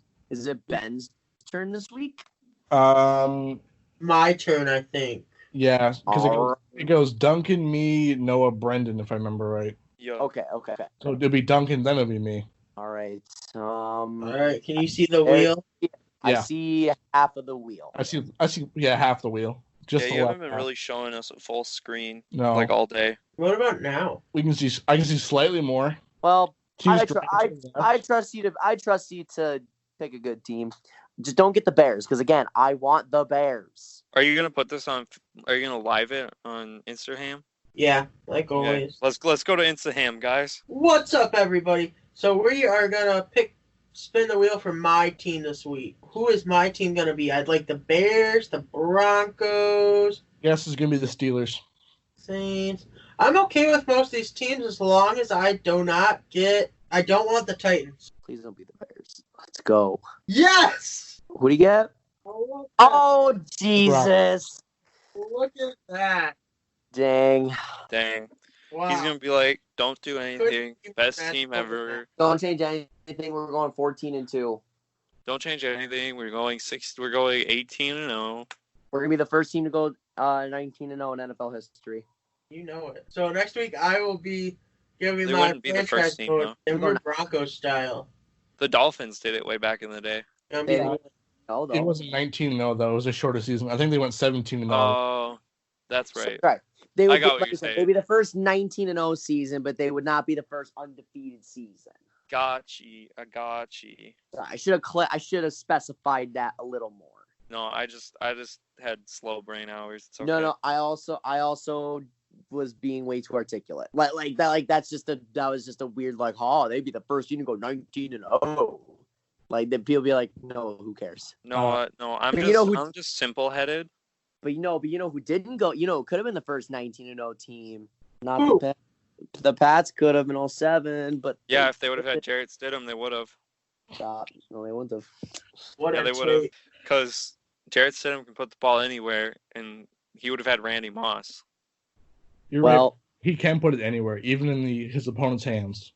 If he wants to, yeah. Sure. He had to make Tom's game look extra flamed because Tom Brady was paying him money under the table and giving him extra lessons.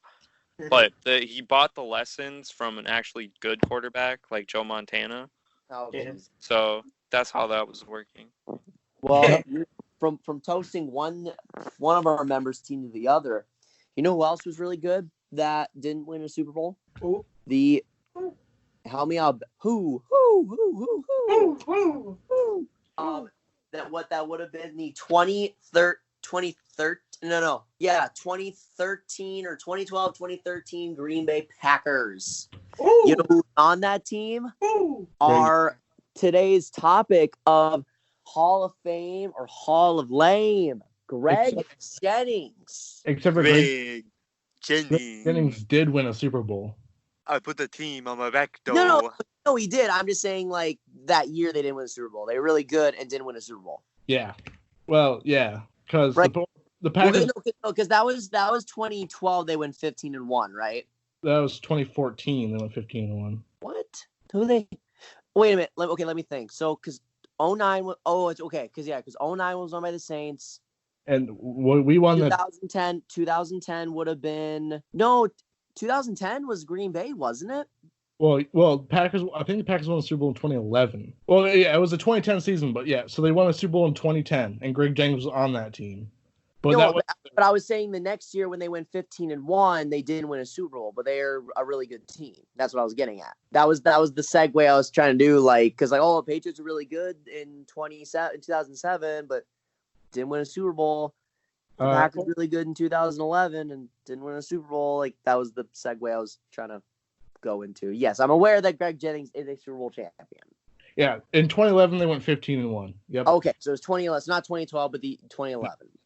In 2012 they went 11-5, and that was his last year with the Packers before he went to the Vikings for the 2013 season. Right, but the point is, the Packers went 15-1, and they lost to Eli Manning. Ha ha ha ha. Oh my God, both of those teams lost to Eli. Rip. Wow.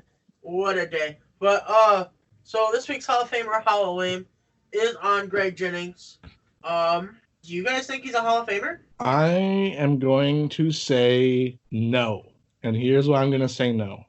So I think some of the main docs for him to be not a Super Bowl champion, he had a 9-year career, but he only had 1,000 yards 3 times. He was only a 2-time Pro Bowler. He didn't get any All-Pros.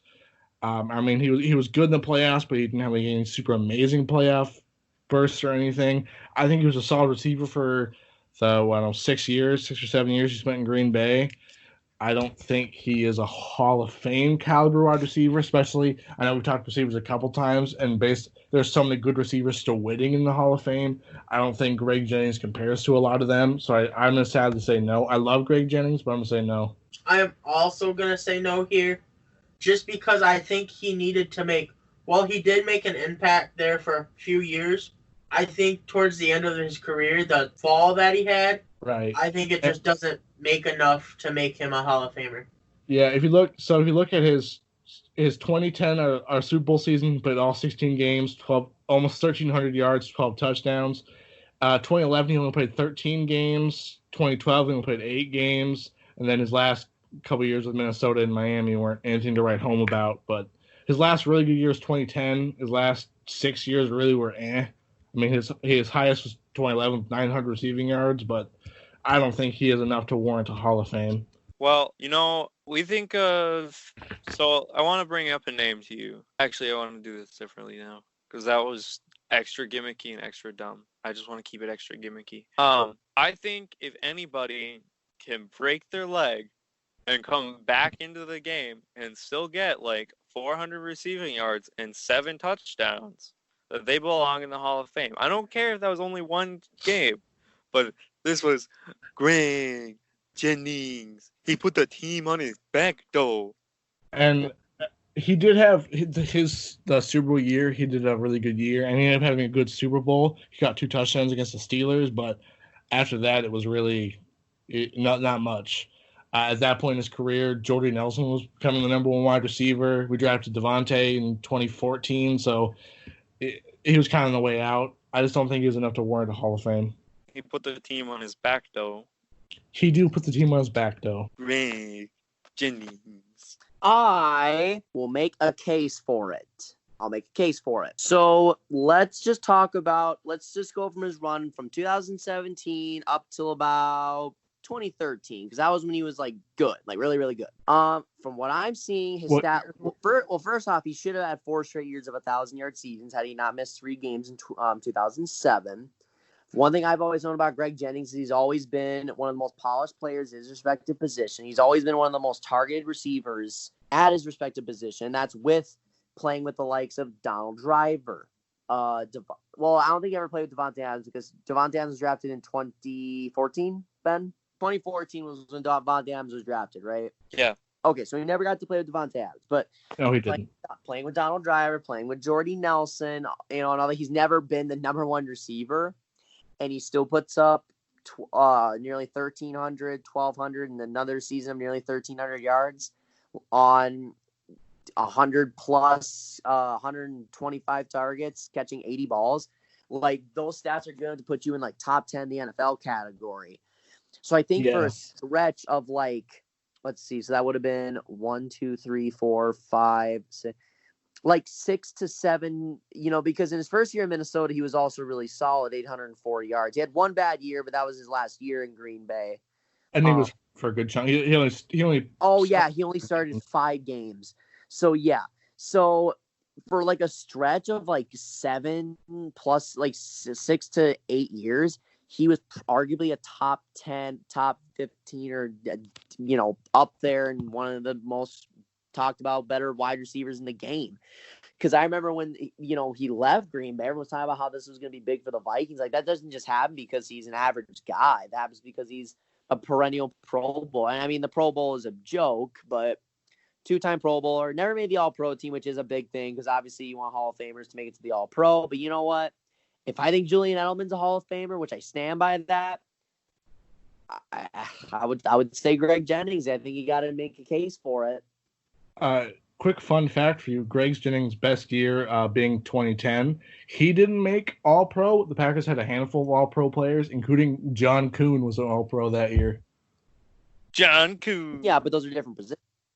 Or you're just saying that just for shits. I was just saying that as a fun fact. And they did. Do you still have your John Kuhn? Oh jersey, yeah, Ben? and they did win the Super. Yes, I do. Good. All right. So I said no. Noah says yes. Screw it. I'll say yes. I'll say yes. Greg Book it. Jennings put the team on his back door. And he put the team on his back though. Brendan, So is that 2 yes, 2 no? Greg Jennings. who else said yes? I said yes. Greg Jennings. Is that a yes from Brendan? I think He put so. the team on his back door. All right. If Brendan says yes, I'm going to say yes. Hall of Fame, baby. Let's go. Hall of Fame just for his virtual life. Wild. Actually, I thought of somebody who'd be really good because I think it would make a lot of us have to do some investigation for next week. Who's that? Drop it on us. Corey Dillon. It got brought up when we were talking about Shady McCoy, and I think that would be a fun one to talk about. All right, next week, Corey Dillon. He's also my favorite running back in Madden right now. So Interesting. All right, anything else this week? Nope. I got nothing. boongy boongy. Perfect.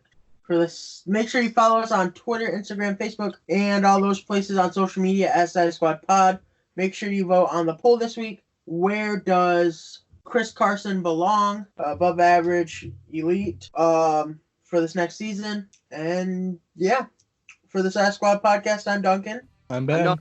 I'm Noah. I'm not Greg Jennings and put my team on my back door. What he wishes he was.